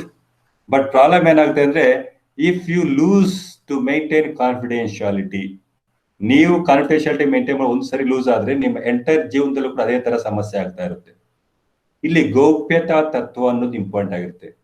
ನಿಮ್ಮ ಮೇಲೆ ನಂಬಿಕೆ ಇಟ್ಟು ಯಾವುದೇ ಒಬ್ಬ ವ್ಯಕ್ತಿ ನಿಮಗೆ ಒಂದು ವಿಚಾರದ ಬಗ್ಗೆ ಮಾತನಾಡಿದ್ದಾರೆ ಅಂತಂದ್ರೆ ಅದು ನೀವು ಹೊಂದಿರುವಂತ ನಂಬಿಕೆ ಮಾತ್ರವೇ ಆಗಿರುತ್ತೆ. ಆ ನಂಬಿಕೆಯನ್ನ ಉಳಿಸ್ಕೋಬೇಕು ಅಂದ್ರೆ ನೀವು ಮೊಟ್ಟ ಮೊದಲು ಮಾಡ್ಬೇಕಾದ ಕೆಲಸ ಏನು? ಗೌಪ್ಯತೆಯನ್ನ ಕಾಪಾಡಲೇಬೇಕು. ಆ ಕೆಲಸವನ್ನ ಸಮಾಜ ಕಾರ್ಯಕರ್ತರು ಮಾಡಲೇಬೇಕಾಗುತ್ತೆ. ಅದು ತುಂಬಾ ಇಂಪಾರ್ಟೆಂಟ್ ಆಗಿರುವಂತದ್ದು. So this are the major 10 principles which is been given by the IFSW in 2004. 2018ರಲ್ಲಿ ಇದನ್ನ ಮಾಡಿಫಿಕೇಶನ್ ಮಾಡ್ತಾರೆ. ಅಂತಾರಾಷ್ಟ್ರೀಯ ಸಮಾಜ ಕಾರ್ಯಕರ್ತರ ಒಕ್ಕೂಟ 2018ರಲ್ಲಿ ಇದನ್ನ ಮಾಡಿಫಿಕೇಶನ್ ಮಾಡ್ತಾರೆ. ಅಲ್ಲಿ ಒಂದು 8 ಹಕ್ಕುಗಳನ್ನ ಪ್ರಿನ್ಸಿಪಲ್ಸ್ ನ ಕೊಡ್ತಾ ಹೋಗ್ತಾರೆ. ಆ 8 ಪ್ರಿನ್ಸಿಪಲ್ಸ್ ಅಲ್ಲೂ ಕೂಡ ರಿಪೀಟ್ ಆಗ್ತಾ ಹೋಗುತ್ತೆ. That is recognition of the inherent dignity of humanity, promoting human rights, promoting social justice, promoting the right to self-determination, promoting the right to participation, respect and confidentiality and privacy, treating people as whole person,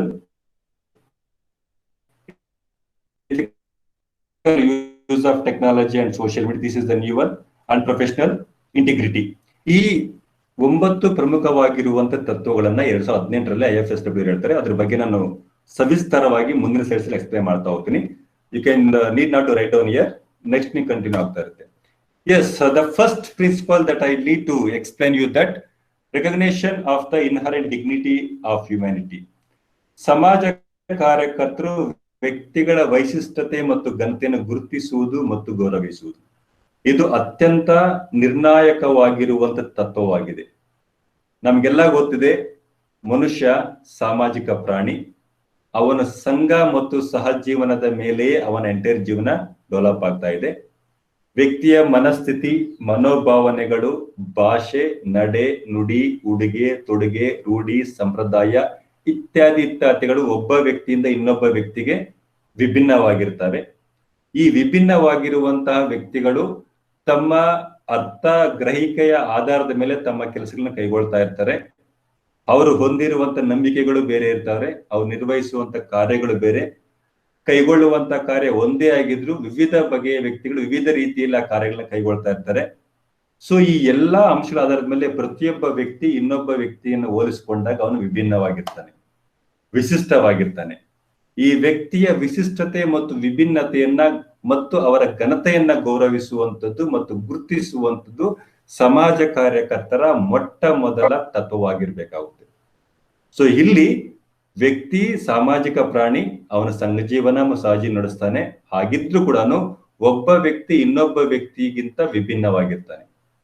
ಇಬ್ಬರಲ್ಲೂ ಕೂಡ ಒಂದೇ ರೀತಿಯಾಗಿರುವಂತ ದೈಹಿಕ ರಚನೆ ಇದ್ರೂ ಕೂಡ ಅವರು ಯೋಚನೆ ಮಾಡುವಂತ ರೀತಿ ಬದಲಾವಣೆ, ಅವರ ಕೆಲಸ ಕೈಗೊಳ್ಳುವಂತ ರೀತಿ ವಿಭಿನ್ನವಾಗಿರುತ್ತೆ. ಎಲ್ಲ ಅಂಶಗಳ ಆಧಾರದ ಮೇಲೆ ವ್ಯಕ್ತಿ ಮತ್ತು ವ್ಯಕ್ತಿಗಳ ನಡುವೆ ಇರುವಂತಹ ವೈಶಿಷ್ಟ್ಯತೆಯನ್ನ ಮತ್ತು ಘನತೆಯನ್ನ ಗುರುತಿಸಿ ಗೌರವಿಸುವಂಥದ್ದು ಸಮಾಜ ಕಾರ್ಯಕರ್ತರ ಅತ್ಯಂತ ನಿರ್ಣಾಯಕವಾಗಿರುವಂತ ಪಾತ್ರ ವಹಿಸಬೇಕಾಗುತ್ತೆ. ಇದು ಅವರ ಪ್ರಮುಖವಾಗಿರುವಂಥದ್ದು. ಕೊನೆಯದಾಗಿ ವ್ಯಕ್ತಿ ಮತ್ತು ವ್ಯಕ್ತಿತ್ವ. ವ್ಯಕ್ತಿ ಇದ್ರೇನೆ ವ್ಯಕ್ತಿತ್ವ ಇರ್ಲಿಕ್ಕೆ ಸಾಧ್ಯತೆ ಇದೆ. Personality made by the person, ಅಂದ್ರೆ ನಮ್ಮ ಸುತ್ತಮುತ್ತಲಿರುವಂತಹ ಸಮಾಜ ನಮ್ಮ ವ್ಯಕ್ತಿತ್ವವನ್ನ ನಿರ್ಣಯಿಸುತ್ತೆ. ಆದ್ರೆ ನಾವು ಪ್ರತಿಯೊಂದು ಸರಿ ಕೂಡ ವ್ಯಕ್ತಿಯ ವ್ಯಕ್ತಿತ್ವದ ಆಧಾರದ ಮೇಲೆ ವ್ಯಕ್ತಿಯನ್ನ ಅಳೆಯುವಂತ ಒಂದು ಕೆಲಸವನ್ನ ಮಾಡ್ತಾ ಇರ್ತೀವಿ. ಆ ವ್ಯಕ್ತಿಗೆ ನೀವು ಗೌರವ ಕೊಡಿ, ವ್ಯಕ್ತಿಗೆ ನಾವು ಉತ್ತಮವಾಗಿರುವಂತಹ ಗೌರವವನ್ನ ಕೊಡ್ಬೇಕಾಗುತ್ತೆ. ಸಾಧ್ಯ ಆದ್ರೆ ತದನಂತರ ವ್ಯಕ್ತಿಯ ವ್ಯಕ್ತಿತ್ವವನ್ನ ಬದಲಾವಣೆ ಮಾಡಲಿಕ್ಕೆ ಪ್ರಯತ್ನ ಪಡ್ಬೋದು. ಈಗ ಸಮಾಜ ಕಾರ್ಯದ ಮೂಲ ಟೂಲ್ಸ್ ಅಲ್ಲಿ ಬರೋದೇನು ಅಂದ್ರೆ ಇಂಟರ್ವ್ಯೂ ಇರ್ಬೋದು, ಅಥವಾ ಅವರ ಮನಸ್ಥಿತಿಯನ್ನ ತಿದ್ದುಪಡಿ ಮಾಡುವಂಥದ್ದು, ಕರೆಕ್ಷನಲ್ ಸೆಟ್ಟಿಂಗ್ಸ್ ಹೋದಾಗ ನಮ್ಗೆ ಅರ್ಥ ಆಗುತ್ತೆ. ಆ ವ್ಯಕ್ತಿತ್ವವನ್ನ ಬದಲಾವಣೆ ಮಾಡ್ಲಿಕ್ಕೆ ಕೆಲವೊಂದು ಮಾರ್ಗದೃಷ್ಟಿಗಳು ಅಂದ್ರೆ ಅಪ್ರೋಚಸ್ ನಮ್ಮಲ್ಲಿದೆ. ಆ ಅಪ್ರೋಚಸ್ ನ ಬದಲಾಯಿಸಿಕೊಂಡು ನಾವು ವ್ಯಕ್ತಿಯನ್ನ ತಿದ್ದುಪಡಿ ಮಾಡ್ಬೋದು. ಅಲ್ಲಿ ತಿದ್ದುವುದು ವ್ಯಕ್ತಿಯನ್ನಲ್ಲ, ನಾವು ವ್ಯಕ್ತಿತ್ವವನ್ನ, ಅಂದ್ರೆ ನಮ್ಗೆ ಕಾಣದೇ ಇರುವಂತ ಒಂದು ಪರ್ಸನಾಲಿಟಿಯನ್ನ ನಾವು ತಿದ್ದುತ್ತಾ ಇರ್ತೀವಿ. ಅವನ ದೈಹಿಕ ಅಂಗರಚನೆಗಳು ಹಾಗೇ ಇರ್ತವೆ, ಆದ್ರೆ ಅವನ ಆಲೋಚನಾ ಲಹರಿ, ಕೆಲಸ ಮಾಡುವಂತ ವಿಚಾರಗಳು, ಕೆಲಸ ಮಾಡುವಂತ ವಿಧಾನಗಳು ಬದಲಾವಣೆ ಆಗ್ತವೆ ಅಂತಾರೆ. ಅವನ ವ್ಯಕ್ತಿತ್ವ ಬದಲಾವಣೆ ಆಗ್ತಾ ಇದ್ದಂತ ಅರ್ಥ ಮಾಡ್ಕೊಳ್ಬೇಕು. ಈ ಎಲ್ಲ ಅಂಶಗಳ ಆಧಾರದ ಮೇಲೆ ವ್ಯಕ್ತಿಯ ಘನತೆ ಮತ್ತು ವೈಶಿಷ್ಟ್ಯತೆಯನ್ನ ಗುರುತಿಸುವಂತದ್ದು ಮತ್ತು ಅವುಗಳನ್ನ ಗೌರವಿಸುವುದು ಸಮಾಜ ಕಾರ್ಯಕರ್ತರ ಪ್ರಮುಖವಾಗಿರೋ ಅಂಶ. Hope that you understood the first thing. ಅರ್ಥ ಆಗಿರ್ಬೇಕಲ್ಲ? Anyone can respond? Yes, sir. Yeah. We'll go to the next one, that is promoting human rights. ಇಲ್ಲಿ ತುಂಬಾ ಕ್ಲಿಯರ್ ಆಗಿ ಹೇಳ್ತಾರೆ, ಮಾನವ ಹಕ್ಕುಗಳನ್ನ ಪ್ರೋತ್ಸಾಹಿಸುವುದು ಅಥವಾ ಉತ್ತೇಜಿಸುವಂಥದ್ದು. ಪ್ರತಿಯೊಬ್ಬ ವ್ಯಕ್ತಿ ಕೂಡ ಹಕ್ಕುಗಳಿದೆ. ನನ್ನ ಹಕ್ಕು ಅಂದ್ರೆ ಏನು ಅಂತ ಇನ್ನಿನ ತರಗತಿಯಲ್ಲಿ ಹೇಳಿದ್ದೀನಿ. ಅದರಲ್ಲಿ ಮೂಲಭೂತವಾಗಿರುವಂತ ಹಕ್ಕುಗಳಿದೆ, ಇಂಡಿವಿಸಿಬಲ್ ರೈಟ್ಸ್ ಇದೆ. ಆ ಮೂಲ ಫಂಡಮೆಂಟಲ್ ಮತ್ತು ಇಂಡಿವಿಸಿಬಲ್ ರೈಟ್ಸ್ ನ ಗುರುತಿಸುವುದು ಮತ್ತು ಉತ್ತೇಜಿಸುವುದು ಸಮಾಜ ಕಾರ್ಯಕರ್ತರ ತತ್ವ ಆಗಿರ್ಬೇಕಾಗುತ್ತೆ. ಇಲ್ಲಿ ಪ್ರತಿಯೊಬ್ಬ ವ್ಯಕ್ತಿಯು ಕೂಡ ನಾಗರಿಕ ಹಕ್ಕುಗಳಿದೆ, ಸಾಮಾಜಿಕ ಹಕ್ಕುಗಳಿದೆ, ರಾಜಕೀಯ ಹಕ್ಕುಗಳಿದೆ, ಆರ್ಥಿಕ ಹಕ್ಕುಗಳಿದೆ, ಸಾಂಸ್ಕೃತಿಕ ಹಕ್ಕುಗಳಿದೆ. ಈ ಎಲ್ಲಾ ಹಕ್ಕುಗಳನ್ನು ಕೂಡ ಬಳಸಿಕೊಂಡು ಆ ಇತರ ವ್ಯಕ್ತಿಗಳ ಗೌರವಕ್ಕೆ ಮತ್ತು ಘನತೆಗೆ ಧಕ್ಕೆ ಬರುವಂತ ರೀತಿಯಲ್ಲಿ ಅವುಗಳನ್ನ ಖಾತ್ರಿ ಮಾಡ್ಬೇಕಾಗುತ್ತೆ. ಫಾರ್ ಎಕ್ಸಾಂಪಲ್, ಈಗ ನಮ್ಮಲ್ಲಿ ಮಹಾತ್ಮ ಗಾಂಧಿಯವರು ಹೇಳಿರೋ ಪ್ರಕಾರ, we have enough resources for humans need but not for the greed. ಸಾಮಾಜಿಕ ನ್ಯಾಯದ ಆಧಾರದ ಮೇಲೆ ಹೋದಾಗ ನಮ್ಮಲ್ಲಿರುವಂತ ಎಲ್ಲಾ ಸಂಪನ್ಮೂಲಗಳು ಸಮಾನವಾಗಿ ಹಂಚಿಕೆ ಆಗಬೇಕು ಅಂತ ಒಂದ್ ಕಡೆ ಹೇಳ್ತಾ ಇದ್ದಾರೆ. ಆದ್ರೆ ಕೆಲವೊಬ್ರು ಏನ್ ಮಾಡ್ತಾ ಇದ್ದಾರೆ ಅಂದ್ರೆ, ನಮ್ಮಲ್ಲಿರುವಂತ ನೈಸರ್ಗಿಕ ಸಂಪನ್ಮೂಲಗಳ ಲೂಟಿ ಮಾಡಿ ಅವರು ಹೆಚ್ಚೆಚ್ಚು ಶ್ರೀಮಂತರಾಗ್ತಾರೆ. ಅಂದ್ರೆ ಸಂಪನ್ಮೂಲಗಳು ಸರಿಯಾಗಿ ವಿತರಣೆ ಆಗ್ತಾ ಇಲ್ಲ, ಸಮಾನವಾಗಿ ಹಂಚಿಕೆ ಆಗ್ತಾ ಇಲ್ಲ. ಈ ಸರಿಯಾದ ವಿತರಣೆ ಮತ್ತು ಹಂಚಿಕೆ ಆಗದಿರೋದ್ರ ಜೊತೆಗೆ ಯಾರನ್ನ ಪ್ರಶ್ನೆ ಮಾಡಿದಾಗ ಅವರ ಮೇಲೆ ನಾವು ಕ್ರಮವನ್ನ ಕೈಗೊಳ್ತಾ ಇದ್ವಿ. ವಿಚ್ ಮೀನ್ಸ್ ದಟ್ ಅಲ್ಲಿ ಮಾನವ ಹಕ್ಕುಗಳನ್ನ ನಾವು ತಡೆ ಹಿಡಿತಾ ಇದ್ವಿ. Where there are people detaining the rights of all human beings. ವ್ಯಕ್ತಿಗಳ ತತ್ವಗಳನ್ನ ತಡೆ ಹಿಡಿಯುವಂತ ಒಂದು ಕೆಲಸ ಮಾಡ್ತಾ ಇದ್ವಿ. ಅದು ಮಾಡಬಾರ್ದು. ಸಮಾಜ ಕಾರ್ಯಕರ್ತರ ಕೆಲಸ ಅದು ಮಾನವ ಹಕ್ಕುಗಳನ್ನ ಪ್ರೋತ್ಸಾಹಿಸುವುದೇ ಆಗಿರಬೇಕೆ ಹೊರತು ಯಾವುದೇ ಒಬ್ಬ ವ್ಯಕ್ತಿಯ ಹಕ್ಕುಗಳನ್ನ ನಾವು ಬಲಿ ಕೊಟ್ಟು ಇನ್ನೊಬ್ಬರನ್ನು ಉದ್ಧಾರ ಮಾಡುವಂತ ಅವಶ್ಯಕತೆ ಇರ್ಲಿಕ್ಕಿಲ್ಲ. ಆ ಕೆಲಸವನ್ನ ನಾವು ಮಾಡ್ಬೇಕಾಗುತ್ತೆ. ಅದಕ್ಕಾಗಿನೇ the principle of human rights ಅಂದ್ರೆ ಕಮಿಟ್ಮೆಂಟ್ ಟು ಹ್ಯೂಮನ್ ರೈಟ್ಸ್ ಅಂತ ಏನಿದೆ ಅಲ್ವಾ, ಅದು ತುಂಬಾ ಕ್ಲಿಯರ್ ಆಗಿ ಹೇಳ್ತಾರೆ. ನಾವು ವ್ಯಕ್ತಿಯ ಎಲ್ಲಾ ರೀತಿಯ ಹಕ್ಕುಗಳನ್ನು ಕೂಡ ಗೌರವಿಸಬೇಕು. ಅದ್ರ ಜೊತೆಗೆ ಇತರೆ ಹಕ್ಕುಗಳಿಗೆ ಧಕ್ಕೆಯಾಗದಂತೆ ನಾವು ತಯಾರು ಮಾಡ್ಬೇಕಾಗುತ್ತೆ. Then the next one is that is social justice, promoting social justice. Principle of promoting social ಅಂದ್ರೆ ಸಾಮಾಜಿಕ ನ್ಯಾಯ ಉತ್ತೇಜಿಸುವ ತತ್ವ. ಇಲ್ಲಿ ಸಮಾಜದಲ್ಲಿ ವಿವಿಧ ರೀತಿಯಾಗಿರುವಂತ ಧೋರಣೆಗಳು, ದೌರ್ಜನ್ಯಗಳು ಸಾಮಾನ್ಯವಾಗಿ ನಡೀತಾ ಇದೆ. ಅಂತಹ ದಬ್ಬಾಳಿಕೆ, ತಾರತಮ್ಯಗಳ ವಿರುದ್ಧ ಧ್ವನಿ ಎತ್ತುವಂತಹ ಮೊದಲ ವ್ಯಕ್ತಿ ಸಮಾಜ ಕಾರ್ಯಕರ್ತನಾಗಬೇಕು. ಎಲ್ಲೋ ಒಂದ್ ಕಡೆ ಮಗು ಭಿಕ್ಷೆ ಬೇಡೋದ್ ನೋಡಿದ ತಕ್ಷಣನೇ ನಮಗೂ ಆ ಮಗು ಸಂಬಂಧ ಇಲ್ಲ ಅಂತ ಕೈ ತೊಳ್ಕೊಂಡ್ ಬಂದ್ರೆ ನಮಗೂ ಸಾಮಾನ್ಯಗಳಿಗೂ ಏನು ವ್ಯತ್ಯಾಸ ಇರ್ಲಿಕ್ಕಿಲ್ಲ. ಯಾವ್ದೋ ಒಬ್ಬ ವ್ಯಕ್ತಿ ಭಿಕ್ಷೆ ಬೇಡ್ತಾ ಇದಾರೆ ಅಂದ್ಬಿಟ್ಟು ನೀವು ಹೋಗಿ ₹1 ಹಾಕಿ ಬಂದ್ರೆ ನಿಮಗೂ ಬೇರೆಯವ್ರ ವ್ಯತ್ಯಾಸ ಇಲ್ಲ. ಸಾಧ್ಯ ಆಯ್ತು ಅಂತಾರೆ, ನೀವೇನ ಮಗು ಕರ್ಕೊಂಡೋಗಿ ಶಿಕ್ಷಣ ಕೊಡಿಸಿ ಅಂತ ಎಲ್ಲೂ ಹೇಳ್ತಾ ಇಲ್ಲ. ಆ ಮಗು ಉತ್ತಮವಾಗಿ ಬೆಳಿಲಿಕ್ಕೆ ಅವಕಾಶನ ಕಲ್ಪಿಸಿ ಕೊಡುವಂತ ಸರ್ಕಾರಿ ಯಂತ್ರಾಂಗಗಳು ನಮ್ಮಲ್ಲಿದೆ.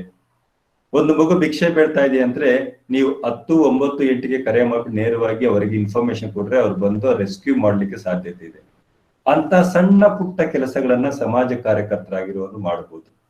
ಈ ಸಾಂಸ್ಥಿಕ ದಬ್ಬಾಳಿಕೆ ಅಂದ್ರೆ ಸಮಾಜದಲ್ಲಿ ಆಗುವಂತ ದಬ್ಬಾಳಿಕೆಗಳೀಗ ಸುಳ್ಳು ಆಪಾದನೆಗಳು ಮೂಡಿಸುವಂಥದ್ದು, ಸುಳ್ಳು ಕೇಸಸ್ನ ಹಾಕುವಂಥದ್ದು, ಸುಮ್ನೆ ಟಾರ್ಚರ್ ಕೊಡುವಂಥದ್ದು, ಈ ರೀತಿ ಸಂಸ್ಥೆಗಳೇ ದಬ್ಬಾಳಿಕೆಯನ್ನು ಮಾಡ್ತಾ ಇರ್ತವೆ, ತಾರತಮ್ಯ ಮಾಡ್ತಾರೆ. ಅಂತವುಗಳ ವಿರುದ್ಧ ಧ್ವನಿ ಎತ್ತುವಂತ ಕೆಲಸ ಮಾಡ್ತೀವಿ. ಅದ್ರ ಬಗ್ಗೆ ನೀವು ಇನ್ನೂ ಒಂದು ಮುಖ್ಯವಾಗಿ ಎಕ್ಸಾಂಪಲ್ ಕೊಡ್ಬೇಕು ಅಂದ್ರೆ, ನರ್ಮದಾ ಬಚಾವ್ ಆಂದೋಲನ ಸ್ಥಾಪನೆ ಮಾಡಿರುವಂತ ಶುರು ಮಾಡಿದಂತ ಮೇಧಾ ಪಾಟ್ಕರ್ ಅವರು ಕೂಡ ತುಂಬಾ ಕ್ಲಿಯರ್ ಆಗಿ ಹೇಳ್ತಾರೆ. ಅವ್ರು ಹೇಳೋದು ತುಂಬಾ ಅಂಶ ವಾಸ್ತವ ಸ್ಪಷ್ಟವಾಗಿದೆ. ಅದೇನು ಅಂತಂದ್ರೆ, ಅಲ್ಲಿ ಇರುವಂತ ಮುಖ್ಯವಾಗಿರೋ ವಿಚಾರ, ನರ್ಮದಾ ಡ್ಯಾಮ್ ಕಟ್ಟಿದ ಮೇಲೆ ಆ ಡ್ಯಾಮ್ ಹಿನ್ನೀರಲ್ಲಿ ಮುಳುಗಡೆ ಆಗುವಂತ ವ್ಯಕ್ತಿಗಳ ಹಕ್ಕುಗಳ ವಿರುದ್ಧ ಅವರು ಧ್ವನಿ ಎತ್ತಿದ್ದು. ಅಂದ್ರೆ ಹಕ್ಕುಗಳನ್ನ ಕೊಡಿ ಅಂತ ಸರ್ಕಾರದ ವಿರುದ್ಧ ಧ್ವನಿ ಎತ್ತುವಂತ ಒಂದು ಕೆಲಸವನ್ನ ಮಾಡ್ತಾರೆ. ಅಂದ್ರೆ ಯಾರ ವ್ಯಕ್ತಿಗಳು ದಬ್ಬಾಳಿಗೊಳಗಾಯ್ತಾರೋ ಅಂತವರ ಪರವಾಗಿ ಧ್ವನಿ ಎತ್ತುವಂತ ಒಂದು ಕೆಲಸ ಸಾಮಾಜಿಕ ನ್ಯಾಯದಡಿಯಲ್ಲಿ ಸಮಾಜ ಕಾರ್ಯಕರ್ತರು ಮಾಡಬೇಕಾಗುತ್ತೆ. ದೆನ್ ವೈವಿಧ್ಯತೆಯನ್ನ ಗೌರವಿಸುವಂಥದ್ದು. ನಾನು ಹಿಂದೇನು ಹೇಳಿದೆ, ಪ್ರತಿಯೊಬ್ಬ ವ್ಯಕ್ತಿಯು ವಿಭಿನ್ನ, ವಿಶಿಷ್ಟವಾಗಿರ್ತಾನೆ. ಒಂದು ಸಮಾಜಕ್ಕೂ ಮತ್ತೊಂದು ಸಮಾಜಕ್ಕೂ ಹಲವಾರು ವೈವಿಧ್ಯತೆಗಳನ್ನ ಕಂಡು ಬರ್ಬೋದು. ನಾವು ಅಂದ್ರೆ ಕೋಲಾರ ಡಿಸ್ಟಿಕ್ ಅಲ್ಲಿ ಊಟ ಮಾಡುವಂತ ವ್ಯಕ್ತಿಗಳು ಮತ್ತೆ ನೀವು ಬೆಳಗಾವಿಗೆ ಹೋದಾಗ ಅಲ್ಲಿ ಊಟ ಮಾಡುವಂತ ಪದ್ಧತಿ ಸಂಪೂರ್ಣ ಬದಲಾವಣೆ ಇರುತ್ತೆ. ಬಯಲು ಸೀಮೆಯಲ್ಲಿ ತಿನ್ನುವಂತ ಆಹಾರ ಪದ್ಧತಿ ಜೊತೆಗೆ ನಾವು ಕೋಸ್ಟಲ್ ತಿನ್ನುವಂತ ಆಹಾರ ಪದ್ಧತಿಗೂ ತುಂಬಾ ಡಿಫ್ರೆನ್ಸ್ ಇರುತ್ತೆ. ಹಾಗಂತೇಳಿ ಅವರು ತಿನ್ನುವಂತ ಆಹಾರ ನಮಗೆ ಇಷ್ಟ ಇಲ್ಲ ಅಂತ ಅವ್ರನ್ನ ದ್ವೇಷ ಮಾಡೋದು ಅಷ್ಟೇ ಅಲ್ಲ, ನಾವು ಡೈವರ್ಸಿಟಿನ ನಾವು ಗೌರವಿಸಬೇಕಾಗುತ್ತೆ. So based on the social justice we should also respect the diversity of each person. ಅವನ್ನ ಗೌರವಿಸಬೇಕು ಮತ್ತೆ ಅದನ್ನ ಪ್ರಚುರಪಡಿಸುವಂತ ಕೆಲಸವನ್ನ ಮಾಡ್ಬೇಕಾಗುತ್ತೆ. ನಾನು ಸೋಷಿಯಲ್ ವರ್ಕರ್, ನಾ studied in Bengaluru University. When I start working with the Bagalkot, ಅಲ್ಲಿರುವಂತ ಊಟ ಸರಿ ಇಲ್ಲ ಅಂತ ನಾನು ಕೇಳುವಂತೂ ಉತ್ತಮವಾಗಿರೋದ ಲಕ್ಷಣ ಅಲ್ಲ. ನೀವು ನಿಮ್ಮ ಆಹಾರ ಪದ್ಧತಿಯನ್ನ ನೀವು ಆಚರಿಸಿ, ಅವ್ರ ಜೊತೆಗೆ ಬೇರೆಯವರ ಆಹಾರ ಪದ್ಧತಿಯನ್ನು ಗೌರವಿಸಬೇಕು. ಅಂದ್ರೆ ವೈವಿಧ್ಯತೆಯನ್ನ ಗೌರವಿಸುವಂತ ಕೆಲಸವನ್ನು ಕೂಡ ಸಮಾಜ ಕಾರ್ಯಕರ್ತರು ಮಾಡಲೇಬೇಕಾಗುತ್ತೆ. ದೆನ್ ಸಂಪನ್ಮೂಲಗಳ ಸಮಾನ ಹಂಚಿಕೆ, ಆಕ್ಸೆಸ್ ಟು ಈಕ್ವಿಟಬಲ್ ರಿಸೋರ್ಸಸ್. ಇದು ಕೊಂಚ ಮಟ್ಟಿಗೆ ಅಂದ್ರೆ ನಮ್ಮಲ್ಲಿರುವಂತ ಸಂಪನ್ಮೂಲಗಳನ್ನ ಎಷ್ಟು ಮಟ್ಟಿಗೆ ಸಾಧ್ಯ ಅಷ್ಟು ಮಟ್ಟಿಗೆ ಸಮಾನವಾಗಿ ಹಂಚಿಕೆ ಮಾಡುವಂತ ಒಂದು ಕೆಲಸವನ್ನ ಸಮಾಜ ಕಾರ್ಯಕರ್ತರು ಮಾಡಬೇಕಾಗುತ್ತೆ. ಹಲವು ಸಂದರ್ಭಗಳಲ್ಲಿ ಇದು ಸಾಧ್ಯತೆ ಇದೆಯಾ ಅಂತ ಪ್ರಶ್ನೆ ಮಾಡಿದಾಗ may be through PDA system people are being distributing. ಅದೇ ರೀತಿ ಎಲ್ಲೆಲ್ಲಿ ಸಾಧ್ಯವೋ ಅಲ್ಲೆಲ್ಲಿ ನಾವು ಸಮಾನ ಹಂಚಿಕೆಯನ್ನು ಮಾಡ್ಬೇಕಾಗುತ್ತೆ. ಅಥವಾ ಆ ರೀತಿ ಮಾಡ್ಲಿಕ್ಕೆ ಸರ್ಕಾರದ ಮೇಲೆ ನಾವು ಒತ್ತಡವನ್ನು ಏರುವಂತ ಕೆಲಸಗಳನ್ನು ಕೂಡ ಮಾಡಬಹುದು. That is through the people's movement. ಅಂದ್ರೆ ಶ್ರೀಸಾಮಾನ್ಯರ ಆಂದೋಲನಗಳನ್ನ ಕಟ್ಟುವುದರ ಮೂಲಕ ಸಮಾನ ಹಂಚಿಕೆಗೆ ಆದ್ಯತೆಯನ್ನು ಕೊಡುವಂತ ಒಂದು ಕೆಲಸವನ್ನ ಸಮಾಜ ಕಾರ್ಯಕರ್ತರು ಮಾಡಬೇಕಾಗುತ್ತೆ. ದೆನ್ ನ್ಯಾಯಸಮ್ಮತವಲ್ಲದ ಆಚರಣೆ ಮತ್ತು ನೀತಿಗಳನ್ನು ಆಕ್ಷೇಪಿಸುವುದು. It's very much important for us. ಯಾಕೆಂದ್ರೆ ಯಾವುದು ಕಾನೂನು ಬಾಹಿರವಾಗಿರುತ್ತೋ ಅಂತ ಆಚರಣೆ ಮತ್ತು ನೀತಿಗಳನ್ನ ನಾವು ವಿರೋಧ ಮಾಡ್ಬೇಕಾಗುತ್ತೆ, ಆಕ್ಷೇಪಣೆ ಮಾಡ್ಬೇಕಾಗುತ್ತೆ. ಒಂದು ವೇಳೆ ಈಗ ನಿಮ್ಮ ಏರಿಯಾದಲ್ಲಿ ಎಲ್ಲೋ ಕಡೆ ಬೆಟ್ಟನ ಕಡ್ದುಬಿಟ್ಟು ಎಂಸ್ಯಾಂಡ್ ಮಾಡ್ತಾ ಇದಾರೆ ಅಂದ್ರೆ ನಮಗೆ ಎಂಸ್ಯಾಂಡು ಅನಿವಾರ್ಯವಾಗಿದೆ, ಆದ್ರೆ ಇರುವಂತ ಉಳಿಸ್ಕೊಳ್ಳೋದು ಕೂಡ ಅನಿವಾರ್ಯವಾಗಿರುತ್ತೆ. ಇಲ್ಲಿ ದ ಬೆಸ್ಟ್ ವೇ ನಾವು ಏನನ್ನ ಚೂಸ್ ಮಾಡ್ಬೋದನ್ನ ಪ್ಲಾನ್ ಮಾಡ್ಕೊಂಡು ಅದ್ರ ಮೂಲಕ ಕೈಗೊಳ್ಳುವಂತ ಒಂದು ಕೆಲಸವನ್ನ ನಾವು ಮಾಡ್ಲೇಬೇಕಾಗುತ್ತೆ. Then the last one is ಐಕ್ಯಮತ್ತೆಯನ್ನ ವೃದ್ಧಿಸುವುದು. ಸಾಮಾನ್ಯ ಜನರಲ್ಲಿರುವಂತ ಏಕತೆಯನ್ನು ವೃದ್ಧಿಸುವಂತ ಕೆಲಸವನ್ನ ನಾವು ಮಾಡ್ಲೇಬೇಕಾಗುತ್ತೆ. ಒಂದು ವೇಳೆ ಏಕತೆಯನ್ನ ನಾವು ವೃದ್ಧಿಸ್ತಿಲ್ಲ ಅಂತಂದ್ರೆ ಇಬ್ಬಗೆಯ ನೀತಿಗಳು ಅಥವಾ ಒಡೆದು ಹಾಳುವಂತ ನೀತಿ ಮತ್ತೆ ಹೆಚ್ಚಾಗ್ಬಿಟ್ಟು ಅರಾಜಕತೆ ಸೃಷ್ಟಿಯಾಗುತ್ತೆ. ಆ ಕಾರಣಕ್ಕಾಗಿನೇ ಜನರನ್ನ ಒಗ್ಗಟ್ಟಿನಿಂದ ಸಮಸ್ಯೆಗಳನ್ನ ಬಗೆಹರಿಸಲಿಕ್ಕೆ ಬಳಸಿಕೊಳ್ಳುವಂತ ಒಂದು ಕೆಲಸ ಮಾಡಬೇಕು. That is through the people's movement. ಸಾಮಾಜಿಕ ಅಥವಾ ಜನಸಾಮಾನ್ಯರ ಆಂದೋಲನಗಳ ಮೂಲಕ ಅವರ ಸಮಸ್ಯೆಗಳನ್ನ ಬಗೆಹರಿಸಿಕೊಳ್ಳಲಿಕ್ಕೆ ಸಮಾಜ ಕಾರ್ಯಕರ್ತರು ನಿರತವಾಗಬೇಕು ಅನ್ನುವಂಥ ಅಂಶ ಈಸ್ ಪ್ರಮೋಟಿಂಗ್ ಸೋಷಿಯಲ್ ಜಸ್ಟಿಸ್ ಅಲ್ಲಿ ನಮ್ಗೆ ಹೇಳ್ತಾ ಹೋಗುತ್ತೆ. Then promoting the right to self determination it's very much important. ಸ್ವ ನಿರ್ಧಾರವನ್ನ ಪ್ರೋತ್ಸಾಹಿಸುವುದು. ಒಬ್ಬ ಅರ್ಥಿಯ ಸಮಸ್ಯೆಗಳನ್ನು ಅರ್ಥಿಯಷ್ಟೇ ಸಮರ್ಥವಾಗಿ ಅರ್ಥ ಮಾಡಿಕೊಳ್ಳುವಾಗೆ ಬೇರೆಯವರು ಅರ್ಥ ಮಾಡಿಕೊಳ್ಳಿಕ್ ಸಾಧ್ಯತೆ ಇಲ್ಲ. ಇಲ್ಲಿ ಸ್ವ ನಿರ್ಧಾರತ್ವ ಏನ್ ಹೇಳುತ್ತೆ ಅಂದ್ರೆ ಸಮಾಜ ಕಾರ್ಯಕರ್ತನಾದವನು ಸಮಸ್ಯೆಯ ಮೂಲವನ್ನ ಪತ್ತೆ ಹಚ್ಚಬಹುದು, ಸಮಸ್ಯೆ ಕಾರಣವಾಗಿರುವಂತ ಅಂಶಗಳನ್ನ ಪತ್ತೆ ಹಚ್ಚಬಹುದು. ಆದರೆ ಸಮಸ್ಯೆಗೆ ಅನಿವಾರ್ಯವಾಗಿರುವಂತ ನಿರ್ಧಾರಗಳನ್ನ ಕೈಗೊಳ್ಳುವಂತಹ ಜವಾಬ್ದಾರಿಯನ್ನ ಮಾತ್ರ ಅರ್ಥಿಗೆ ಕೊಡಬೇಕಾಗುತ್ತೆ. ಸಾಧ್ಯವಾದ್ರೆ ಸಮಾಜ ಕಾರ್ಯಕರ್ತರು ಸಮಸ್ಯೆಯನ್ನ ಬಗೆಹರಿಸುವಂತ ವಿವಿಧ ಹಾದಿಗಳನ್ನ ಅಥವಾ ಮಾರ್ಗಗಳನ್ನ ತೋರ್ಪಡಿಸಬಹುದು. ಈ ಮಾರ್ಗದಲ್ಲಿ ಹೋದ್ರೆ ಇಷ್ಟೆಲ್ಲ ಸಮಸ್ಯೆ ಇದೆ, ಇನ್ನೊಂದು ಮಾರ್ಗದಲ್ಲಿ ಹೋದ್ರೆ ಮತ್ತೆಲ್ಲ ಸಮಸ್ಯೆ ಇದೆ ಅಂತ ಹೇಳಬಹುದು. ಆದ್ರೆ ಯಾವುದೇ ಕಾರಣಕ್ಕಾಗಿನೇ ನಿನ್ನ ಸಮಸ್ಯೆನ ಬಗೆಹರಿಸಲಿಕ್ಕೆ ಈ ಒಂದು ಮಾರ್ಗವನ್ನೇ ಅನುಸರಿಸುವಂತ ಹೇಳಲಿಕ್ಕಂತೂ ಖಂಡಿತ ಸಾಧ್ಯವಿಲ್ಲ. ಬೆಸ್ಟ್ ಎಕ್ಸಾಂಪಲ್ ಏನು ಅಂದ್ರೆ ಈಗ ನೀವು ಬೆಂಗಳೂರಿಂದ ದೆಹಲಿಗೆ ಪ್ರಯಾಣ ಮಾಡಬೇಕು ಅಂತ ನೀವು ಯೋಜನೆ ಮಾಡ್ತಾ ಇದ್ರಿ ಅಂತಂದ್ರೆ ನೀವು ಸ್ವಲ್ಪ ಸೂಕ್ಷ್ಮವಾಗಿ ಅರ್ಥ ಮಾಡ್ಕೊಳ್ಳಿ. ಅಲ್ಲಿಗೆ 3 ಮಾರ್ಗಗಳಲ್ಲಿ ಹೋಗ್ಬೋದು. ಅದನ್ನ 3-4 ಮಾರ್ಗಗಳಲ್ಲಿ ಹೋಗ್ಬೋದು. ಒಂದು, ಫ್ಲೈಟ್ ಅಲ್ಲಿ ಹೋದ್ರೆ ವಿತಿನ್ 2.5 hour ಅಲ್ಲಿ ನೀವು ಬೆಂಗಳೂರು ಟು ಡೆಲ್ಲಿ ರೀಚ್ ಆಗ್ಬೋದು. ಟ್ರೈನ್ ಅಲ್ಲಿ ಹೋದ್ರೆ ನಿಮಗೆ 36-38 ಗಂಟೆಗಳಲ್ಲಿ ರೀಚ್ ಆಗ್ಬೋದು. ನೀವು ಸಾರಿಗೆ ಸಂಸ್ಥೆ ಬಸ್ಗಳು ಹಿಡ್ಕೊಂಡು ಹತ್ಕೊಂಡು ಹೋಗ್ತಾ ಇದೀವಿ ಅಂದ್ರೆ ಒಂದು 4-5 ದಿನದಲ್ಲಿ ರೀಚ್ ಆಗ್ಬೋದು. ನಿಮ್ಮ ಓನ್ ವೆಹಿಕಲ್ ಅವ್ರೆ ಇಷ್ಟೆಲ್ಲ ರೀಚ್ ಆಗ್ಬೋದು. ನೀವು ನಡ್ಕೊಂಡೋದ್ರೆ ಎಷ್ಟು ದಿನಗಳು ಬೇಕಾಗುತ್ತೆ, ನೀವು ಚಾನ್ಸಸ್ ನ ಅವ್ರಿಗೆ ಕೊಡಿ, ಚಾಯ್ಸಸ್ ನ ಕೊಡಿ. ಅವ್ರ ಜೊತೆಗೆ ಅದ್ರ ಮೆರಿಟ್ಸ್ ಡಿಮೆರಿಟ್ಸ್ ಹೇಳಿ. ನೀವು ಟ್ರೈನಲ್ಲಿ ಫ್ಲೈಟ್ ಅಲ್ಲಿ ಹೋಗ್ತೀರಿ ಅಂದ್ರೆ 6,500 12,000 ರೂಪಾಯಿ ಕೊಟ್ಟು ಟಿಕೆಟ್ ನ ಖರೀದಿ ಮಾಡ್ಬೇಕಾಗುತ್ತೆ. ಅದಕ್ಕೆ ಟಿಕೆಟ್ ನೀವು ಖರೀದಿ ಮಾಡಿದ್ರು ಕೂಡ ವಿತಿನ್ 1 hour ಗಿಂತ ಮುಂಚೆ ನೀವು ವಿಮಾನ ನಿಲ್ದಾಣಕ್ಕೆ ಹೋಗ್ಬೇಕು, ವೆಯ್ಟ್ ಮಾಡ್ಬೇಕು, ಚೆಕ್ ಇನ್ ಆಗ್ಬೇಕು, ಚೆಕ್ಔಟ್ ಮಾಡಿ, ಇವೆಲ್ಲ ಆಗ್ಗುತ್ತೆ ಅನ್ನೋದು ಎಕ್ಸ್ಪ್ಲೈನ್ ಮಾಡ್ಬೇಕು. ಟ್ರೈನ್ ಅಲ್ಲಿ ಹೋದ್ರೆ ನೀವು 36 ಗಂಟೆಯಲ್ಲಿ ಹೋಗ್ಬೋದು, ಬಟ್ 1,500-2,000 ರೂಪಾಯಿ ಖರ್ಚಾಗುತ್ತೆ. ಬಟ್ ನೀವು 36-38 hours ಕೂಡ ಟ್ರೈನಲ್ಲೇ ಕೂತಿರ್ಬೇಕಂತ ಇಲ್ಲಿ ಹೋಗಂಗಿಲ್ಲ ಅನ್ನೋಂಥ ವಿಚಾರನ ಹೇಳ್ಬೇಕಾಗುತ್ತೆ. ಬಸ್ ಅಲ್ಲಿ ಹೋದಾಗ ನಿಮ್ ಟೈಮ್ ಸರಿಯಾಗಿ ಬಸ್ ಸಿಗದೇ ಇರ್ಬೋದು, ಇರ್ಲಿಕ್ಕೆ ಸಾಧ್ಯನೇ ಇರ್ಬೋದು ಅನ್ನೋದನ್ನು ಕೂಡ ಹೇಳ್ಬೇಕಾಗುತ್ತೆ. ಹಣ ಎಷ್ಟು ಖರ್ಚಾಗುತ್ತೆ ಅನ್ನೋದ್ರ ಬಗ್ಗೆ ನೀವೊಂದು ಸೂಕ್ಷ್ಮವಾಗಿರೋ ಪಿಕ್ಚರ್ನ ಕೊಡ್ಬೋದು. ನಿಮ್ಮ ಸ್ವಂತ ವೆಹಿಕಲ್ಸ್ ಅಲ್ಲಿ ಹೋದ್ರೆ ನಿಮ್ಗೆ ಎಷ್ಟು ಟ್ರೈನ್ ಆಗುತ್ತೆ ಅನ್ನೋದ್ರ ಬಗ್ಗೆ ಕೂಡ ನೀವು ಹೇಳ್ಬೋದು. ಎಷ್ಟು ಹಣ ಖರ್ಚಾಗುತ್ತೆ, ಪೆಟ್ರೋಲ್ಗೆ ಎಷ್ಟು ಖರ್ಚಾಗುತ್ತೆ, ಟೋಲ್ ಎಷ್ಟು ಕಟ್ಟಬೇಕಾಗುತ್ತೆ, ಪ್ರತಿಯೊಂದು ಅಂಶಗಳು ಹೇಳ್ಬೋದು.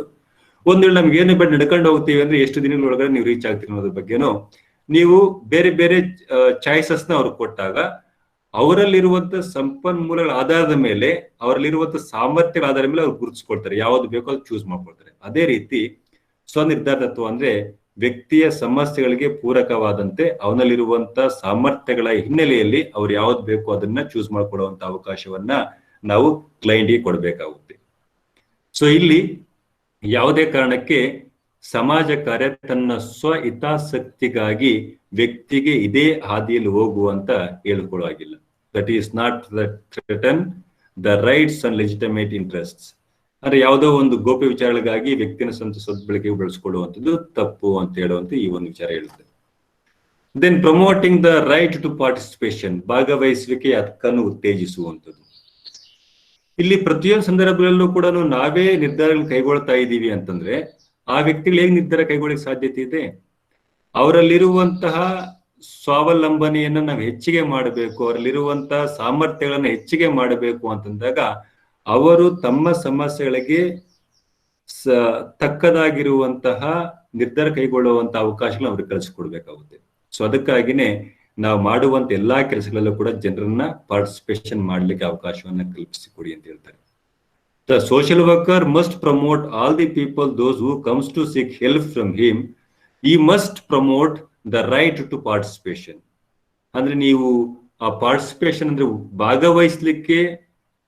ಭಾಗವಹಿಸುವಿಕೆಯ ಹಕ್ಕನ್ನು ಉತ್ತೇಜಿಸುವಂಥದ್ದು ಸಮಾಜ ಕಾರ್ಯಕರ್ತರ ಅತ್ಯಂತ ಪ್ರಮುಖವಾಗಿರುವಂತ ತತ್ವ ಮತ್ತು ಅದು ಲಕ್ಷಣವೂ ಕೂಡ. ನೀವೊಬ್ಬರೇ ನಿರ್ಧಾರ ತಗೊಳ್ತಾ ಇದ್ರೆ ನಿಮ್ಮ ಬಗ್ಗೆ ಮಾತ್ರ ಹೇಳ್ತೀನಿ. ತುಂಬಾ ಸರಿ ಹೇಳ್ತಾ ಇರ್ತೀವಿ ಕ್ಲಾಸ್ ಅಲ್ಲಿ ಹೇಳ್ಬೇಕು ಅಂತಂದಾಗ I keep on saying I am responsible for what I said but not what you understood. ನಾನು ಹೇಳಿದ್ದಕ್ಕೆ ಮಾತ್ರ ನಾನು ಜವಾಬ್ದಾರಿಯಾಗಿರ್ತೀನಿ ಹೊರತು ನೀವು ಅರ್ಥ ಮಾಡ್ಕೊಂಡಿರೋದಕ್ಕಲ್ಲ. ಇಲ್ಲಿ ಈ ವಿಚಾರ ಯಾಕೆ ಹೇಳ್ತಾ ಇದೀನಿ ಅಂದ್ರೆ, ನಿಮಗೆ ವೈಡ್ ಆಗಿರುವಂತ ಸೊಸೈಟಿ ಇದೆ, ನೀವು MSW ಓದ್ತಾ ಇದ್ದೀರಿ, ಓದಿದ ಮೇಲೆ ನಿಮಗೆ ಜಾಬ್ ಕೊಡಿಸ್ತೀವಿ ಅಂತ ಯಾವುದೇ ಗ್ಯಾರಂಟಿ ಮೇಲೆ ನಾವು ನಿಮಗೆ ಪಾಠ ಮಾಡ್ತಾ ಇಲ್ಲ. ಆದ್ರೆ ನಿಮಗೆ ಬೇಕಾಗಿರುವಂತ ಎಲ್ಲಾ ಕೌಶಲ್ಯಗಳನ್ನ ತುಂಬುವಂತ ಕೆಲಸವನ್ನ ನಾವು ಪ್ರಾಮಾಣಿಕವಾಗಿ ಪ್ರಯತ್ನಿಸ್ತೀವಿ. ಆದ್ರೆ ನಿಮ್ಮ ಸ್ವಂತ ಸ್ಕಿಲ್ಸ್ ಅಂದ್ರೆ ಕೌಶಲ್ಯಗಳು ಮತ್ತು ಸಾಮರ್ಥ್ಯಗಳನ್ನ ನೀವು ಎಕ್ಸಿಬಿಟ್ ಮಾಡಿ ಅದರ ಬೇಸ್ ಮೇಲೆ ನೀವು ಉದ್ಯೋಗವನ್ನ ಗಿಟ್ಟಿಸ್ಕೊಳ್ಬಹುದು. ಅದ್ರಲ್ಲೇನು ಸಮಸ್ಯೆ ಇಲ್ಲ.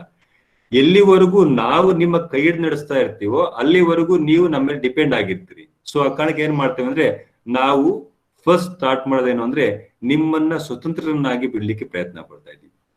ಅದ್ರ ಉದ್ದೇಶ ನಾವು ನಿಮ್ಮ ಭಾಗವಹಿಸುವಿಕೆ ಹಕ್ಕನ್ನು ಉತ್ತೇಜಿಸ್ತಾ ಇದ್ದೀವಿ. ನಾನು ತುಂಬಾ ಸರಿ ಕ್ಲಾಸ್ ಹೇಳ್ತೀನಿ, ನೀವು ಮಾತನಾಡಿ ಅಥವಾ ಕೆಲವೊಂದು ವಿಚಾರಗಳನ್ನ ಮಂಡನೆ ಮಾಡಿ ಅಂತ. But only few people respond to it. ಕೆಲವೊಬ್ಬರಿಗೆ ಭಯ ಇರ್ಬೋದು, ಹಿಂಜರಿಕೆ ಇರ್ಬೋದು. ಇದನ್ನೆಲ್ಲ ಬಿಟ್ಟಾಗ ಮಾತ್ರನೇ ನಾವೇನ್ ಮಾಡ್ಬೋದು, ನೇರವಾಗಿ ಭಾಗವಹಿಸೋ ಸಾಧ್ಯತೆ ಇದೆ. So better if you want to rule the society, ಅಥವಾ ಸಮಾಜವನ್ನ ನೀವು ಸಮಾಜದಲ್ಲಿ ನೀವು ಒಬ್ಬ ವ್ಯಕ್ತಿಯಾಗಿ ಗುರುಸ್ಕೋಬೇಕು ಅಂದ್ರೆ ಫಸ್ಟ್ ನಿಮ್ಮಲ್ಲಿರುವಂತ ಸಾಮರ್ಥ್ಯಗಳನ್ನ ನೀವು ಹೊರಗಡೆ ತಗಲಿಬೇಕಾಗುತ್ತೆ. ಅದಕ್ಕೆ ಬೇಕಾಗಿರುವಂತ ಅವಕಾಶಗಳನ್ನ ಸೃಷ್ಟಿ ಮಾಡ್ತಾ ಹೋಗ್ತೀವಿ. ದೆನ್ ದಿಸ್ ಈಸ್ ಗೌಪ್ಯತೆ ಮತ್ತು ಖಾಸಗಿತನವನ್ನ ಗೌರವಿಸುವಂಥದ್ದು. ಅಲ್ಲಿ ಬ್ಯಾಕ್ ಗ್ರೌಂಡ್ ಒಂದು ಪಿಕ್ಚರ್ ಕಾಣ್ತಾ ಇದೆ, ಅದು ನಂದೇ ಪಿಕ್ಚರ್ ಇದೆ. ಒಂದು ಪಾರ್ಶ್ವದಿಂದ ತೆಗೆದಿರುವಂಥದ್ದು. ನೀವು ಹಿಂದೆ ಇರೋ ಕನ್ನಡಿಯಲ್ಲಿ ಕಾಣುವಂತ ಮಿರರ್ ನ ತೆಗೆದು ಇನ್ನೊಂದು ಪಾರ್ಶ್ವಲ್ ನೋಡಿದಾಗ ನಾನು ಕೇವಲ ಒಂದು ದೃಷ್ಟಿಯಲ್ಲಿ ಮಾತ್ರ ಕಂಡು ಬರ್ತಾ ಇರ್ತೀನಿ ನಿಮ್ಗೆ, ಒಂದು ಪಾಶಿಂದ ಮಾತ್ರನೇ. ನಾವ್ ಯಾವತ್ತೂ ಕೂಡ ಒಂದು ಸಮಸ್ಯೆಯ ಒಂದೇ ಮುಖವನ್ನ ಕಂಡು ಅದರ ಆಧಾರದ ಮೇಲೆ ನಾವು ಅದಕ್ಕೆ ಪರಿಹಾರ ಕಂಡುಕೊಳ್ಳಿಕ್ಕೆ ಪ್ರಯತ್ನ ಪಡ್ತೀವಿ. But not that is the real, ಅಂದ್ರೆ ಅದು ವಾಸ್ತವ ಅಲ್ಲ. ಬಹುಶಃ ನೀವು ನೋಡಿರುವುದು ಸತ್ಯವೇ ಆಗಿರಬಹುದು, ಆದ್ರೆ ಅದು ವಾಸ್ತವ ಅಲ್ಲ. ಸತ್ಯವನ್ನ ಮಿಗಿಲಾಗಿರುವಂತ ಒಂದು ನಗ್ನ ಸತ್ಯವೇ ವಾಸ್ತವ. ಆ ವಾಸ್ತವನ್ನ ಅರ್ಥ ಮಾಡಿಕೊಳ್ಳದ ಹೊರತು ನೀವು ಸಮಸ್ಯೆಗಳನ್ನ ಬಗೆಹರಿಸಿಕೊಳ್ಳಲಿಕ್ಕೆ ಸಾಧ್ಯತೆ ಇಲ್ಲ. ಇಲ್ಲಿ ಕಾನ್ಫಿಡೆನ್ಶಿಯಾಲಿಟಿ ಅಂಡ್ ಪ್ರೈವಸಿ, ಗೌಪ್ಯತೆ ಮತ್ತು ಖಾಸಗಿತನವನ್ನ ಗೌರವಿಸುವುದು, ಇದು ತುಂಬಾ ಅನಿವಾರ್ಯವಾಗಬೇಕಾಗಿರುವಂತ ಒಂದು ಅಂಶ. ಎಲ್ಲಾ ವಿಚಾರಗಳು ಎಲ್ಲರ ಹತ್ರ ಕೂಡ ಸಮರ್ಪಕವಾಗಿ ಹೇಳ್ಕೊಳ್ಳಿಕ್ಕೆ ಸಾಧ್ಯವಿಲ್ಲ. ಎಷ್ಟೇ ಆಪ್ತರಾಗಿದ್ರೂ ಕೂಡ ನೀವು ಕೆಲವೊಂದು ವಿಚಾರಗಳನ್ನ ನಿಮ್ಮ ಆಪ್ತರೊಂದಿಗೆ ಹೇಳಿಕೊಳ್ಳಿಕ್ಕೆ ಖಂಡಿತ ಸಾಧ್ಯತೆ ಇಲ್ಲ. ಕಾರಣ ಏಕೆ ಅಂದ್ರೆ ಅವರು ಕಾನ್ಫಿಡೆನ್ಶಿಯಾಲಿಟಿ ಮೇಂಟೈನ್ ಮಾಡ್ತಾರೋ ಇಲ್ವೋ ಅನ್ನೋದು ತುಂಬಾ ದೊಡ್ಡ ಡೌಟ್ ಆಗಿರುತ್ತೆ. ನಾವು ಎಲ್ಲಿವರೆಗೂ ಗೌಪ್ಯತೆಯನ್ನು ಕಾಪಾಡಿಕೊಂಡು ಬರ್ತೀವೋ ಅಲ್ಲಿವರೆಗೂ ವ್ಯಕ್ತಿಗಳಲ್ಲಿರುವಂತ ನಂಬಿಕೆನ ಉಳಿಸ್ಕೊಂಡ್ ಬರ್ತೀವಿ. ಎಲ್ಲಿವರೆಗೂ ನಾವು ಗೌಪ್ಯತೆಯನ್ನು ಕಾಪಾಡಿಕೊಳ್ಳಲ್ವೋ ಆಗ ಆಟೋಮೆಟಿಕ್ ಆಗಿ ನಾವು ಅಪನಂಬಿಕೆಗೆ ಪಾತ್ರರಾಗ್ತೀರಿ. ಒಬ್ಬ ಸಮಸ್ಯೆಯನ್ನು ಹೊಂದಿರುವಂತ ವ್ಯಕ್ತಿ ಸಮಾಜ ಕಾರ್ಯಕರ್ತನ ಬಳಿ ಬಂದು ನೀವು ಹೀಗೆ ಅವರ ಸಮಸ್ಯೆಗಳ ಬಗ್ಗೆ ಸಂಪೂರ್ಣ ಮಾಹಿತಿ ಕೊಡ್ತಾರೆ ಅಂದ್ರೆ ಅವರು ನಿಮ್ಮ ಮೇಲಿಟ್ಟಿರುವಂತ ನಂಬಿಕೆಯ ಹೊರತು ಬೇರೆ ಏನೂ ಅಲ್ಲ. ಆ ಕಾರಣಕ್ಕಾಗಿನೇ ಸಮಾಜ ಕಾರ್ಯಕರ್ತನ ಮೊಟ್ಟ ಮೊದಲ ಅಂಶ ಅಂದ್ರೆ ಇಂಪಾರ್ಟೆಂಟ್ ಪ್ರಿನ್ಸಿಪಲ್ ಏನು ಬೇಕಾದ್ರೆ ನೀವು ಆ ಒಂದು ಗೌಪ್ಯತೆ ಅಥವಾ ಖಾಸಗಿತನವನ್ನ ಗೌರವಿಸಿ, ಅದನ್ನ ಕಾಪಾಡಿ. ಹಾಗಾದ್ರೆ ಎಲ್ಲಾ ಸಮಯದಲ್ಲೂ ಕೂಡ ಗೌಪ್ಯತೆಯನ್ನ ಕಾಪಾಡಿಕೊಳ್ಬೇಕಾ ಸರ್ ಅಂತ ಪ್ರಶ್ನೆ ಬರ್ಬೋದು. ಬಹುಶಃ ಕೆಲವು ಸಂದರ್ಭಗಳಲ್ಲಿ ಸಾಧ್ಯ ಇಲ್ಲದೆ ಇರ್ಬೋದು. ಏನು ಅಂತಂದ್ರೆ ಟೇಕ್ ಅನ್ ಎಕ್ಸಾಂಪಲ್, ಯಾವುದೇ ಒಬ್ಬ HIV ಪೀಡಿತ ವ್ಯಕ್ತಿ HIV ಪೀಡಿತ ಅಲ್ಲದೆ ಇರುವಂತ ವ್ಯಕ್ತಿಯನ್ನ ಪರಸ್ಪರ ಪ್ರೀತಿಸ್ತಾ ಇದ್ದಾರೆ ಅಂತಂದಾಗ ಅಂತ ಸಂದರ್ಭದಲ್ಲಿ ನೀವು ಗೌಪ್ಯತೆಯನ್ನ ಕಾಪಾಡಬೇಕಾ? ಸಮಾಜ ಕಾರ್ಯಕರ್ತರ ಬರೀ ಹೇಳ್ತಾನೆ, HIV ಪೀಡಿತ ವ್ಯಕ್ತಿ ಹೇಳ್ತಾನೆ ಏನಂತಾರೆ, ಸರ್ ನನಗೆ HIV ಇದೆ, ಆದ್ರೆ ನನ್ನ ಇನ್ನೊಬ್ಬ ಪರಸ್ಪರ ಪ್ರೀತಿಸ್ತಾ ಇರುವಂತ ವ್ಯಕ್ತಿ ನನ್ನ ತುಂಬಾ ಹಚ್ಕೊಂಡ್ಬಿಟ್ಟಿಲ್ಲ, ನನ್ನ ಮದುವೆ ಆಗ್ಲೇಬೇಕಿಲ್ಲ, ಸುತ್ತೋಗ್ತೀನಿ ಅಂತ ಹೇಳ್ತಾ ಇದಾರೆ. ಅಂತ ಸಂದರ್ಭದಲ್ಲಿ ನನಗೆ HIV ಅಂತ ಹೇಳಿದ್ರು ನಂಬ್ತಾ ಇಲ್ಲ, ದಯವಿಟ್ಟು ನೀವು ಅವರಿಗೆ ಹೇಳಿ ಅಂತಂದಾಗ, ಇನ್ಫಾರ್ಮ್ ಮಾಡಿದಾಗ then you can intervene there. ಒಬ್ಬ HIV ಪೀಡಿತವಲ್ಲದ ವ್ಯಕ್ತಿ ಜೊತೆ ಮದುವೆ ಆಗುವಂಥದ್ದು ತಪ್ಪು, ಅಥವಾ ತಪ್ಪು ಸಮಾಜ ಹೇಳ್ತಾ ಇದೆ ಅಂತಂದಾಗ ಅದ್ರಿಗೆ ನಾವು ಅಂತ ಸಂದರ್ಭದಲ್ಲಿ ಗೌಪ್ಯತೆಯನ್ನ ಕಾಪಾಡುವಂತ ಅವಶ್ಯಕತೆ ಇಲ್ಲ. ಅವರೆಷ್ಟೇ ಹಠ ಮಾಡಿದ್ರು ಕೂಡ it's very necessary to break confidentiality. ಅಂದ್ರೆ ಕೆಲವೊಂದು ನಿರ್ದಿಷ್ಟ ಸಮಯಗಳನ್ನ ಹೊರತುಪಡಿಸಿ ಇತರೆ ಸಂದರ್ಭಗಳಲ್ಲಿ ಏನ್ ಮಾಡ್ಬೇಕಾಗುತ್ತೆ, ನೀವು ಖಾಸಗಿತನಕ್ಕೆ ಮತ್ತು ಗೌಪ್ಯತೆಗೆ ಗೌರವ ಕೊಡ್ಲೇಬೇಕಾಗುತ್ತೆ. ಒಂದು ವೇಳೆ ಈಗ ನಾನು ಬೆಳಿಗ್ಗೆ ಹೇಳ್ತಾ ಇದ್ದೆ, ನಿಮ್ ತುಂಬಾ ಇನ್ಫಾರ್ಮ್ ಮಾಡಿದೀನಿ, entire session will be definitely recorded ಅಂತ ಹೇಳ್ತಾ ಇದ್ದೀನಿ. ಯಾಕೆ ಅಂತಂದ್ರೆ ನಾನು ಮಾತನಾಡುವಂತ ಎಲ್ಲಾ ಅಂಶಗಳು ಕೂಡ ಮತ್ತೆ ನೀವು ಮಾತಾಡೋದು ಕರೆಕ್ಟ್ ಆಗಿ ಗೊತ್ತಾಗ್ಬಿಡುತ್ತೆ, ಯಾರು ಮಾತಾಡ್ತಾರೆ ಅನ್ನೋದು, ಯಾರು ಡಿಸ್ಟರ್ಬ್ ಮಾಡ್ತಾರೆ ಅನ್ನೋದು. ಫಸ್ಟ್ ನಿಮ್ಗೆ ಇನ್ಫಾರ್ಮೇಶನ್ ಕೊಟ್ಟು ನಾನು ರೆಕಾರ್ಡ್ ಮಾಡ್ತಾ ಇದ್ದೀನಿ. ಈಗ ಮೊಬೈಲ್ ಬಂದ್ಮೇಲೆ ತುಂಬಾ ಜನ ಬ್ಲಾಕ್ ಮೇಲ್ ಮಾಡ್ತಾ ಇದ್ದಾರೆ. ಸೊ ಬ್ಲಾಕ್ ಮೇಲ್ ಇಂದ ತುಂಬಾ ಸಮಸ್ಯೆಗಳು ಆಗ್ತಾ ಇದೆ. ನಾವು ಇತ್ತೀಚೆಗೆ ನೋಡ್ತಾ ಇದ್ದೀವಿ ರಾಜಕಾರಣದಲ್ಲಿ ಇನ್ನೆಲ್ಲ ಆಗ್ತಾ ಇದೆ ಅಂತ. ಸೊ ನಮಗ್ ಗೊತ್ತಿಲ್ದಂಗೆ ಅವರಿಗೆ ಹೇಳ್ದಂಗೆ ನಾವು ರೆಕಾರ್ಡ್ ಮಾಡ್ಕೊಳ್ಳುವಂಥದ್ದು, ಅವ್ರನ್ನ ಬ್ಲಾಕ್ ಮೇಲ್ ಮಾಡುವಂಥದ್ದು, ಇದು ತಪ್ಪು. ಸಮಾಜ ಕಾರ್ಯದಲ್ಲಿ ಇರ್ಬೋದು, ಬೇರೆ ಯಾವ್ದ್ರಲ್ಲ ಇರ್ಬೋದು. ನೀವು ಇಂಟರ್ವ್ಯೂ ಮಾಡ್ಲಿಕ್ಕೆ ಹೋಗುವಂತ ಸಂದರ್ಭದಲ್ಲೂ ಅಷ್ಟೇ, ಅಥವಾ ಬೇರೆಯವ್ರನ್ನ ಕರ್ಕೊಂಡು ನೀವು ಆಪ್ತ ಸಮಾಲೋಚನೆ ಮಾಡ್ಬೇಕಾದ್ರೆ ಒಂದ್ ವೇಳೆ ರೆಕಾರ್ಡ್ ಅವಶ್ಯಕತೆ ಇದೆ ಅಂದ್ರೆ ನೀವು ಅವ್ರಿಗೆ ಹೇಳ್ಬಿಟ್ಟೆ ನೀವು ರೆಕಾರ್ಡ್ನ ಮಾಡ್ಕೊಳ್ಬಹುದು. ಇಟ್ ಮೇ ಬಿ CCTVಯಲ್ಲಿ ಮಾಡ್ಕೋಬಹುದು, ವಾಯ್ಸ್ ರೆಕಾರ್ಡ್ ಮಾಡ್ಕೋಬಹುದು, ಕೈಯಲ್ಲಿ ಬರ್ಕೋಬಹುದು, ದಾಖಲೆಗಳು ಮಾಡ್ಕೋಬಹುದು. ಅದಕ್ಕಿಂತ ಮುಂಚೆ ನೀವು ಅದನ್ನ ಇನ್ಫಾರ್ಮೇಶನ್ ಕೊಡಿ, that I am going to do so and so. ನಾವು ಕ್ಯಾಶುಯಲ್ ಆಗಿ ಮಾತನಾಡುವಂತದ್ದಕ್ಕೂ ಒಂದು ರೆಕಾರ್ಡ್ ಆಗ್ಬೇಕಾದ್ರೆ ಮಾತಾಡೋಕ್ಕೂ ತುಂಬಾ ಡಿಫ್ರೆನ್ಸ್ ಇರುತ್ತೆ. ಆ ಕಾರಣಕ್ಕಾಗಿನೇ before documenting anything we must be inform to the person. ಯಾರ ಒಬ್ಬ ವ್ಯಕ್ತಿಯ ವಾಯ್ಸ್ ನ ಅಥವಾ ಇನ್ನೊಂದು ರೆಕಾರ್ಡ್ ಮಾಡ್ತಾ ಅದನ್ನ ನಾವು ತಗೋಬೇಕಾಗುತ್ತೆ. ಸೊ ಈಗೆಲ್ಲ ಅಂಶಗಳನ್ನ ಮಾಡೋದ್ರಿಂದ ನಾವು ಸಮಸ್ಯೆಯ ಮೂಲವನ್ನು ಅರ್ಥ ಮಾಡ್ಕೊಳ್ಳಿಕ್ಕೆ ಸಾಧ್ಯ ಆಗುತ್ತೆ. ಯಾವೊಬ್ಬ ವ್ಯಕ್ತಿ ನಮ್ಮ ಮೇಲೆ ನಂಬಿಕೆ ಇಡ್ತಾನೋ ಅವನು ತನ್ನ ಎಲ್ಲಾ ಖಾಸಗಿ ವಿಚಾರಗಳನ್ನ ನಮ್ಮೊಟ್ಟಿಗೆ ಮುಕ್ತವಾಗಿ ಹಂಚಿಕೊಳ್ತಾನೆ. ಆ ಕೆಲಸವನ್ನ ನಾವು ಮಾಡ್ಬೇಕಾಗುತ್ತೆ. Hope the next one is treating people has a whole person. ಯಾವುದೇ ಒಬ್ಬ ವ್ಯಕ್ತಿಯನ್ನ ಪರಿಪೂರ್ಣ ವ್ಯಕ್ತಿಯಾಗಿ ಉಪಚರಿಸುವಂಥದ್ದು. ಇದು ತುಂಬಾ ಡಿಫ್ರೆನ್ಸ್. ನಾವ್ ಯಾವುದೋ ಒಂದು ಆಬ್ಜೆಕ್ಟ್ ನೋಡಿದ ತಕ್ಷಣ ಒಬ್ಬ ವ್ಯಕ್ತಿಯ ಫಿಸಿಕ್ ಅಂದ್ರೆ ಬಯಾಲಜಿಕಲ್ ಫ್ಯಾಕ್ಟ್ ಇಷ್ಟ ಆದ್ರೆ ಅವರನ್ನ ನಾವು ಆ ದೃಷ್ಟಿಕೋನದಲ್ಲೇ ನೋಡ್ಬೋದು. ಇನ್ನೊಬ್ಬ ವ್ಯಕ್ತಿಯ ಥಾಟ್ಸ್ ಅಂದ್ರೆ ಆಲೋಚನೆಗಳು ಇಷ್ಟ ಆಯ್ತು ಅಂದ್ರೆ ಅದೇ ದೃಷ್ಟಿಯಲ್ಲಿ ಆ ವ್ಯಕ್ತಿಯನ್ನು ನೋಡುವಂಥದ್ದು. ಇನ್ನೊಬ್ಬ ವ್ಯಕ್ತಿಯ ಅಪಿಯರೆನ್ಸ್ ಇಷ್ಟ ಆಯ್ತಾ ಅದೇ ದೃಷ್ಟಿಯಲ್ಲಿ ನೋಡುವುದು. ಹೀಗೆ ಪ್ರತಿಯೊಬ್ಬ ವ್ಯಕ್ತಿಯು ಪರಿಪೂರ್ಣ ಆಗಬೇಕು ಅಂದ್ರೆ ಎಲ್ಲಾ ಆಂಗಲ್ ಅಲ್ಲೂ ಕೂಡ ಕರೆಕ್ಟ್ ಆಗಿರ್ಬೇಕು. It may B biological, psychological, social and spiritual, what ever it may B. If a person is complete or a perfect, that we need to understand he is the right person in all dimensions. But ನಮ್ಮ ಸಮಸ್ಯೆ ಏನಾಗ್ತಾ ಇದೆ ಅಂದ್ರೆ ಒಬ್ಬ ವ್ಯಕ್ತಿ ನೋಡ್ಲಿಕ್ಕೆ ಆಕರ್ಷಕವಾಗಿದ್ದಂದ್ರೆ ಅದನ್ನ ಮಾತ್ರ ನಾವು ಇಷ್ಟಪಡ್ತೇವೆ. ಅವನ ಸ್ವಂತ ಜೀವನ ಏನಿದೆಯೋ ಗೊತ್ತಾಗಲ್ಲ, ಅವನ ಮಾನಸಿಕ ಸ್ಥಿತಿಗತಿ ಗೊತ್ತಿಲ್ಲ, ಅವನ ಸಾಮಾಜಿಕ ಜೀವನ ಹಾಳಾಗೋದ್ರೂ ಸಮಸ್ಯೆ ಇಲ್ಲ, ಅವನ ಸ್ಪಿರಿಚುವಲ್ ಆಗಿ ಚೆನ್ನಾಗಿದ್ದಾನೆ ನಮ್ಗೆ ಗೊತ್ತಾಗಲ್ಲ. ಬಟ್ ಆ ವ್ಯಕ್ತಿ ಆಕರ್ಷವಾಗಿದ್ದಾನೆ, ನೋಡ್ಲಿಕ್ಕೆ ಸುಂದರವಾಗಿದೆ ಅಂದ್ರೆ ಅದ್ರ ಬಗ್ಗೆ ಮಾತ್ರ ವ್ಯಾಮೋಹ ಆಗುವಂಥದ್ದು. ಇದೇ ಕಾರಣಕ್ಕಾಗಿ ನಮ್ಮಲ್ಲಿ ಯುವ ಜನತೆ ಈಗ ಬಹುಪಾಲು ಜನ ಸಮಸ್ಯೆ ಸಿಕ್ಕಿ ಓದಾಡ್ತಿರೋದಕ್ಕೆ ಕಾರಣ ಏನು ಅಂದ್ರೆ so we are focusing on only physique. ಚೆನ್ನಾಗಿದ್ದಾನೆ ಅಂತಂದ್ರೆ ದೈಹಿಕ ಸೌಂದರ್ಯವಾಗಿರುತ್ತೋ ಅಥವಾ ಅಂಗ ಸೌಷ್ಣವ ಚೆನ್ನಾಗಿದೆ ಅನ್ನೋದು ಮಾತ್ರ ಫೋಕಸ್ ಮಾಡ್ತೀರಿ. ಮೆಂಟಲಿ ಆ ಮನುಷ್ಯ, ಸೈಕಾಲಜಿಕಲ್ ಆ ಮನುಷ್ಯ ಎಷ್ಟು ಮಟ್ಟಿಗೆ ಫಿಟ್ ಆಗಿದ್ದಾನೆ, ಸಾಮಾಜಿಕವಾಗಿ ಅವನಿಗೆ ಎಷ್ಟು ಜನರ ಪರಿಚಯ ಇದ್ದಾರೆ, ಸಾಮಾಜಿಕವಾಗಿ ರಿಲೇಶನ್ಶಿಪ್ ಚೆನ್ನಾಗಿ ಹೊಂದಿದ್ದಾನೆ ಇಲ್ವಾ, ಈ ಎಲ್ಲ ಅಂಶಗಳನ್ನ ನೋಡ್ಬೇಕಾಗುತ್ತೆ. But being a social worker we must understand or we must assist a person from all these dimensions. ಈ 4 ವಿವಿಧ ಆಯಾಮಗಳಿಂದ ವ್ಯಕ್ತಿಯನ್ನ ನಾವು ಪರಿಪೂರ್ಣವಾಗಿ ಅರ್ಥ ಮಾಡಿಕೊಳ್ಳುವಂತ ಅನಿವಾರ್ಯತೆ ಕಂಡು ಬರುತ್ತೆ. ದಟ್ ಈಸ್ ದ ಎಲ್ಲಾ ವ್ಯಕ್ತಿಗಳನ್ನು ಕೂಡ ಆ ಒಂದು ದೃಷ್ಟಿಕೋನ ನೋಡ್ಬೇಕಾಗುತ್ತೆ, ಬರೀ ಒಂದು ದೃಷ್ಟಿಕೋನದಲ್ಲ. ಈಗ ನಮ್ಮ ಯೂತ್ ಏನ್ ಮಾಡ್ತಾರೆ ಅಂದ್ರೆ ಜಸ್ಟ್ ಒಬ್ಬ ಹೀರೋ ಇಷ್ಟ ಆದ್ರೆ ಅವನಲ್ಲಿರುವಂತಹ ಕಣ್ಣಿಗೆ ಕಾಣುವಂತ ಅಂಶಗಳ ಬಗ್ಗೆ ಮಾತ್ರ ಫೋಕಸ್ ಮಾಡುವಂಥದ್ದು. Except biological all other things are not seen. ಬೇರೆ ಯಾವುದು ಕೂಡ ನಮ್ ಕಣ್ಣಿಗೆ ಕಾಣಿಸಲ್ಲ, ಅವರ ಮನಸ್ಸಲ್ಲಿ ಆಗುವಂತ ಒಂದು ವಿಚಾರಗಳು. ನಾವು ಬರೀ ಬಯಾಲಜಿಕಲ್ ಅಂದ್ರೆ ದೇಹ ಮತ್ತು ಅಂಗಗಳ ಬಗ್ಗೆ ಮಾತ್ರ ಕಮೆಂಟ್ಸ್ ಮಾಡ್ತಾ ಇರ್ತೀವಿ. ಅದು ತಪ್ಪು ಅಂತ ಹೇಳುತ್ತೆ.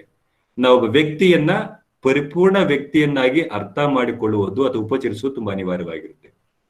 ಸೊ ನಮ್ಮ ಇಂಟರ್ವೆನ್ಷನ್ಸ್ ಅಲ್ಲಿ ಏನಿರ್ಬೇಕು ಅಂದ್ರೆ ನಮ್ಮ ಒಂದು ಮಧ್ಯಸ್ಥಿಕೆಗಳಲ್ಲಿ ಆ ವ್ಯಕ್ತಿಯ ಪರಿಪೂರ್ಣ ಚಿತ್ರಣವನ್ನ ವಿಶ್ಲೇಷಣೆ ಮಾಡುವಾಗಿರ್ಬೇಕಾಗುತ್ತೆ. ದಟ್ ಮೇ ಬಿ ಇಂಡಿವಿಜುವಲ್ಸ್ ಇರ್ಬೋದು, ಗ್ರೂಪ್ಸ್ ಇರ್ಬೋದು, ಕಮ್ಯುನಿಟಿ. ಒಂದು ಸಮುದಾಯ ನೋಡಿದಾಗ ಸಮುದಾಯದಲ್ಲಿ ಕೆಲವೇ ವ್ಯಕ್ತಿಗಳನ್ನ ಫೋಕಸ್ ಮಾಡೋದು ಅಷ್ಟೇ ಅಲ್ಲ, ಸಮುದಾಯದಲ್ಲಿ ಎಲ್ಲಾ ವ್ಯಕ್ತಿಗಳ ಬಗ್ಗೆ ಫೋಕಸ್ ಮಾಡ್ಬೇಕಾಗುತ್ತೆ. ಈಗ ಒಂದು ಕ್ಲಾಸ್ಗೆ ಹೋದಾಗ ಕ್ಲಾಸಲ್ಲಿ ಮಾತಾಡೋ ಒಬ್ಬರು ಇಬ್ಬರ ಬಗ್ಗೆ ಮಾತ್ರ ಹೆಚ್ಚಿನ ಜನ ಫೋಕಸ್ ಮಾಡ್ತಾರೆ. Beyond that there are people those who never speak at all. Class ಅಲ್ಲಿ ಎಲ್ಲರನ್ನೂ ಕೂಡ ದೃಷ್ಟಿಕೋನ ತಗೋಬೇಕಾಗುತ್ತೆ. ಈಗ ನನ್ನ ಬಹುಪಾಲ ಕ್ಲಾಸ್ ಅಲ್ಲಿ ಅರ್ಧ ಇಂಗ್ಲಿಷ್ ಅರ್ಧ ಕನ್ನಡದಲ್ಲಿ ಎಲ್ಲರಿಗೂ ಇಂಗ್ಲಿಷ್ ಆಗುತ್ತೆ. ಯಾಕೆ ಅಂದ್ರೆ we need to make sure that all people are understand what I am saying. ನಾನು ಹೇಳುವುದನ್ನ ಪ್ರತಿಯೊಬ್ರು ಕೂಡ ಗಮನವಿಟ್ಟು ಅಥವಾ ಅರ್ಥ ಮಾಡ್ಕೊಳ್ಳೋದನ್ನ ನಾನು ಇನ್ಶೂರ್ ಮಾಡ್ಕೊಳ್ಳಿಕ್ಕೆ I am speaking all these things. So ಇದಕ್ಕಾಗಿನೇ ನಾವು ಎಂಟೈರ್ ಪರಿಸ್ಥಿತಿಗಳನ್ನ ಒಬ್ಬ ವ್ಯಕ್ತಿಗತವಾಗಿ, ಒಂದು ವೃಂದವಾಗಿ, ಒಂದು ಸಮುದಾಯವಾಗಿ ನೋಡುವಂಥದ್ದು ಅನಿವಾರ್ಯವಾಗಿ ಬೇಕಾಗುತ್ತೆ. Then the next one is ಇತ್ತೀಚೆಗೆ 2018 ಕೊಟ್ಟಿರುವಂತ ಒಂದು ಪ್ರಿನ್ಸಿಪಲ್ ಇದು. That is ethical use of technology and social media. So ಸಾಮಾಜಿಕ ಜಾಲತಾಣ ಹಾಗೂ ತಂತ್ರಜ್ಞಾನವನ್ನು ನೈತಿಕವಾಗಿ ಬಳಸುವಂಥದ್ದು. ಸೊ ನಾವು ಬಹುಪಾಲು ಸಂದರ್ಭ ಅನೈತಿಕ ವಿಚಾರಗಳಿಗೆ ಸಾಮಾಜಿಕ ಜಾಲತಾಣವನ್ನು ಬಳಸ್ಕೊಳ್ತಾ ಇರ್ತೀವಿ. ಈಗ ತುಂಬಾ ಜನ ಎಕ್ಸ್ಪೀರಿಯನ್ಸ್ ಆಗಿರ್ಬೋದು, ಅನ್ನೋನ್ ಮೊಬೈಲ್ ಇಂದ ನಮಗೆ ಚಾಟ್ಸ್ ಬರ್ಬೋದು, ಅಥವಾ ಮೆಸೇಜ್ ಬರ್ಬೋದು, ಅಥವಾ ನಿಮ್ಮ ಯಾವುದೋ ಒಂದು ರೀತಿಯಾಗಿರೋ ಫೋಟೋಸ್ನ ಕಳಿಸಿ ಅಥವಾ ವಿಡಿಯೋ ಮಾಡಿ ಕಳಿಸಿ ಅಥವಾ ವಿಡಿಯೋ ಕಾಲ್ ಮಾಡಿ ಅಂತ ಕೇಳೋದಿರ್ಬೋದು. ಇದು ನೈತಿಕವಾಗಿದೆಯಾ? ಒಂದು ವೇಳೆ ಸಮಾಜ ಕಾರ್ಯ ಆಚರಣೆಯಲ್ಲಿ ನಾವು ಸಾಮಾಜಿಕ ಜಾಲತಾಣಗಳನ್ನ ಬಳಸ್ಕೊಳ್ತಾ ಇದ್ದೀವಿ ಅಂದ್ರೆ ಅದು ಉದ್ದೇಶ ಪೂರ್ವಕವಾಗಿ, ಎಷ್ಟು ಉದ್ದೇಶ ಅಷ್ಟಕ್ಕೆ ಮಾತ್ರ ಬಳಸ್ಕೋಬೇಕೆ ಹೊರತು ತಮ್ಮ ಸ್ವಂತಿಕೆಗಲ್ಲ. ಇಲ್ಲಿ ಸೋಷಿಯಲ್ ವರ್ಕ್ ಪ್ರಾಕ್ಟೀಸ್ ಮಾಡುವಂಥದ್ದು ಸಮಾಜ ಕಾರ್ಯ ಶಿಕ್ಷಣ ಮತ್ತು ಸಂಶೋಧನೆ ಮಾಡಬೇಕೆ ಸಾಧ್ಯವಾದರೆ ಮಾತ್ರ, ಅಗತ್ಯವಿದ್ದರೆ ಮಾತ್ರ ನೀವು ಸಾಮಾಜಿಕ ಜಾಲತಾಣ ಮತ್ತು ತಂತ್ರಜ್ಞಾನಗಳಿಗೆ ಮೊರೆ ಹೋಗಿ. ಆ ಮೊರೆ ಹೋದಾಗ ಕೂಡ ಅದು ಸಮಾಜದ ದೃಷ್ಟಿಯಿಂದ ಮಾತ್ರ ಕೆಲಸ ಮಾಡ್ಬೇಕು ಹೊರತು ತಮ್ಮ ಸ್ವಂತಕ್ಕಾಗಲ್ಲ. ಇವಾಗ ಸೋಷಿಯಲ್ ಮೀಡಿಯಾದಲ್ಲಿ ಫೇಸ್ಬುಕ್, ಇನ್ನೊಂದು ಮತ್ತೊಂದು ಎಲ್ಲ ಇದೆಯೋ, ಟ್ವಿಟರ್ ಇರ್ಬೋದು ಅಥವಾ ಇನ್ಸ್ಟಾಗ್ರಾಮ್ ಇರ್ಬೋದು ಅಥವಾ ವಾಟ್ಸಪ್ ಇರ್ಬೋದು, ಈಗ ಬೇರೆ ಬೇರೆ ಸೋಷಿಯಲ್ ಮೀಡಿಯಾಸ್ ಅಲ್ಲೂ ಕೂಡ ತಮ್ಗೆ ಇಷ್ಟ ಬಂದಾಗೆ ಜನ ನೋಡ್ಕೊಳ್ತಾ ಇರ್ತಾರೆ, ಮೆಸೇಜ್ ಮಾಡ್ತಾರೆ, ಕಮೆಂಟ್ಸ್ ಮಾಡ್ತಾ ಇರ್ತಾರೆ. ಆದ್ರೆ ಅದು ಜನರ ಮೇಲೆ ಯಾವ ರೀತಿಯ ಪ್ರಭಾವ ಬೀರುತ್ತೆ ಅನ್ನೋದ್ರ ಬಗ್ಗೆ ಕೂಡ ಫೋಕಸ್ ಮಾಡಲೇಬೇಕಾಗುತ್ತೆ. ಸೊ ನಾವು ಡಿಜಿಟಲ್ ಟೆಕ್ನಾಲಜಿನ ಬಳಸ್ಕೊಳ್ತಾ ಇದೀವಿ ಅಂದ್ರೆ ಅದರಿಂದ ಎಷ್ಟು ದುಷ್ಪರಿಣಾಮ ಇದೆ ಅನ್ನೋದ್ರ ಬಗ್ಗೆ ಕೂಡ ನೋಡ್ಬೇಕಾಗುತ್ತೆ. ನಾವು ಬಳಸ್ಕೊಳ್ಳುವ ತಂತ್ರಜ್ಞಾನವೇನೆ ನಮ್ಮ ಮೇಲೆ ವ್ಯತಿರಿಕ್ತ ಪರಿಣಾಮ ಬೀರುತ್ತೆ ಅಂದ್ರೆ ಅದನ್ನ ಕೈ ಬಿಡೋದೇ ಉತ್ತಮವಾಗಿರೋದು ಅನ್ನೋದನ್ನ ನಾವು ಅರ್ಥ ಮಾಡಿಕೊಳ್ಳೋದಕ್ಕೆ ಸಾಧ್ಯ ಆಗುತ್ತೆ. ಪ್ರತಿಯೊಂದು ಟೆಕ್ನಾಲಜಿ ಕೂಡ ತಂದೆ ಆಗಿರುವಂತ ಕೆಲವೊಂದು ಎಥಿಕಲ್ ಸ್ಟ್ಯಾಂಡ್ ಅಂದ್ರೆ ನೈತಿಕವಾಗಿರುವಂತ ಮೌಲ್ಯಗಳಿವೆ ಅನ್ನೋದನ್ನ ಅರ್ಥ ಮಾಡಿಕೊಂಡು ಆ ಮೌಲ್ಯಗಳಿಗೆ ತಕ್ಕ ಹಾಗೆ ಅದನ್ನ ಬಳಸ್ಕೊಳ್ಳುವಂತ ಒಂದು ಕೆಲಸ ಆಗ್ಬೇಕಾಗುತ್ತೆ. ಅಂತ ಕೊನೆಯಲ್ಲಿ ಏನಾಗುತ್ತೆ ಅಂದ್ರೆ ಇಲ್ಲೂ ಕೂಡ ಯಾವುದೇ ಒಬ್ಬ ವ್ಯಕ್ತಿಯ ಮಾನಹರಣವನ್ನ ಮಾಡಲಿಕ್ಕೆ ತಯಾರಾಗಬಾರ್ದು. By using social media we cannot do any kind of illegal activities. So ಇತ್ತೀಚೆಗೆ ತುಂಬಾ ಕಡೆ ಚರ್ಚೆ ಮೀಡಿಯಾಸ್ ಅಲ್ಲಿ ಅದೇ ಚರ್ಚೆ ಮಾಡ್ತಾ ಇದ್ದಾರೆ. ಒಬ್ಬ ಯಾವುದೋ ವ್ಯಕ್ತಿ ಖಾಸಗಿ ಕ್ಷಣಗಳನ್ನ ನಾವು ಪ್ರಚಾರ ಮಾಡ್ತೀವಿ ಅಂತ ಬ್ಲಾಕ್ ಮೇಲ್ ಮಾಡುವ ತಂತ್ರಗಳಾಗ್ತಾ ಇದೆ. ಬಹುಶಃ ಆಯಾ ಸಂದರ್ಭಕ್ಕೆ ಏನೋ ಆಗಿರ್ಬೋದು, ಅದನ್ನೇ ಬ್ಲಾಕ್ ಮೇಲ್ ಮಾಡ್ತೀವಿ ಅನ್ನುವಂಥದ್ದು ಎಷ್ಟು ಮಟ್ಟಿಗೆ ಸರಿ, ಅದು ಎಂಟೈರ್ ಕುಟುಂಬ ಮತ್ತು ಸಮಾಜದ ಸ್ವಾಸ್ಥ್ಯವನ್ನ ಹಾಳು ಮಾಡುತ್ತೆ ಅನ್ನೋದನ್ನ ನಾವು ಮನವರಿಕೆ ಮಾಡಬೇಕಾಗುತ್ತೆ. And the last one is professional integrity, ವೃತ್ತಿಯ ಸಮಗ್ರತೆಯನ್ನ ಕಾಪಾಡುವಂಥದ್ದು. ಅಫ್ಕೋರ್ಸ್ ಸಮಾಜ ಕಾರ್ಯ ಒಂದು ಸಾಮಾಜಿಕ ಚಟುವಟಿಕೆ, ಸಹಾಯ ಮಾಡುವಂತ ಚಟುವಟಿಕೆ,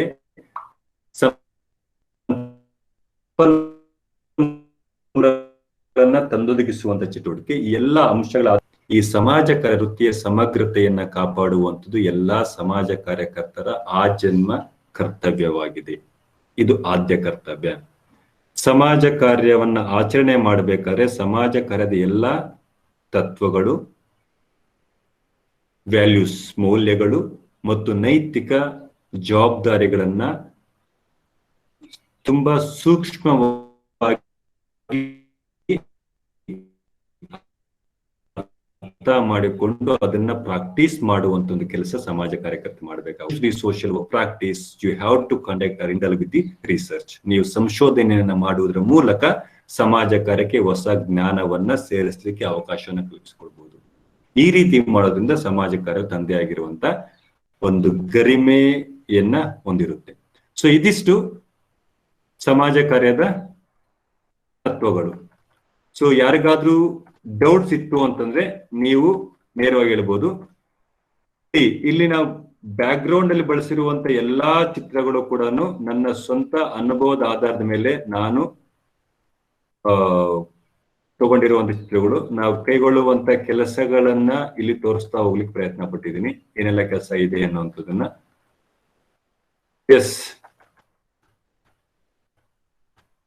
anybody has doubt? No doubt sir. ನೀವು ಮಾತಾಡೋರು ಯಾರು ಅಂತ ಹೇಳ್ಬಿಟ್ಟು ನನಗೆ ಮಾತಾಡೋದು ನನಗೂ ಅರ್ಥ ಆಗುತ್ತೆ. ನಯನ. ಎಸ್, ಬೇರೆಯವರು? ಕಿರಣ್ ಜೇವಿ ರೈಸ್. ಎಸ್, ಹೇಳಪ್ಪ. ಸರ್, ಹಾ, ನೋ ಡೌಟ್ ಸರ್. ಓಕೆ.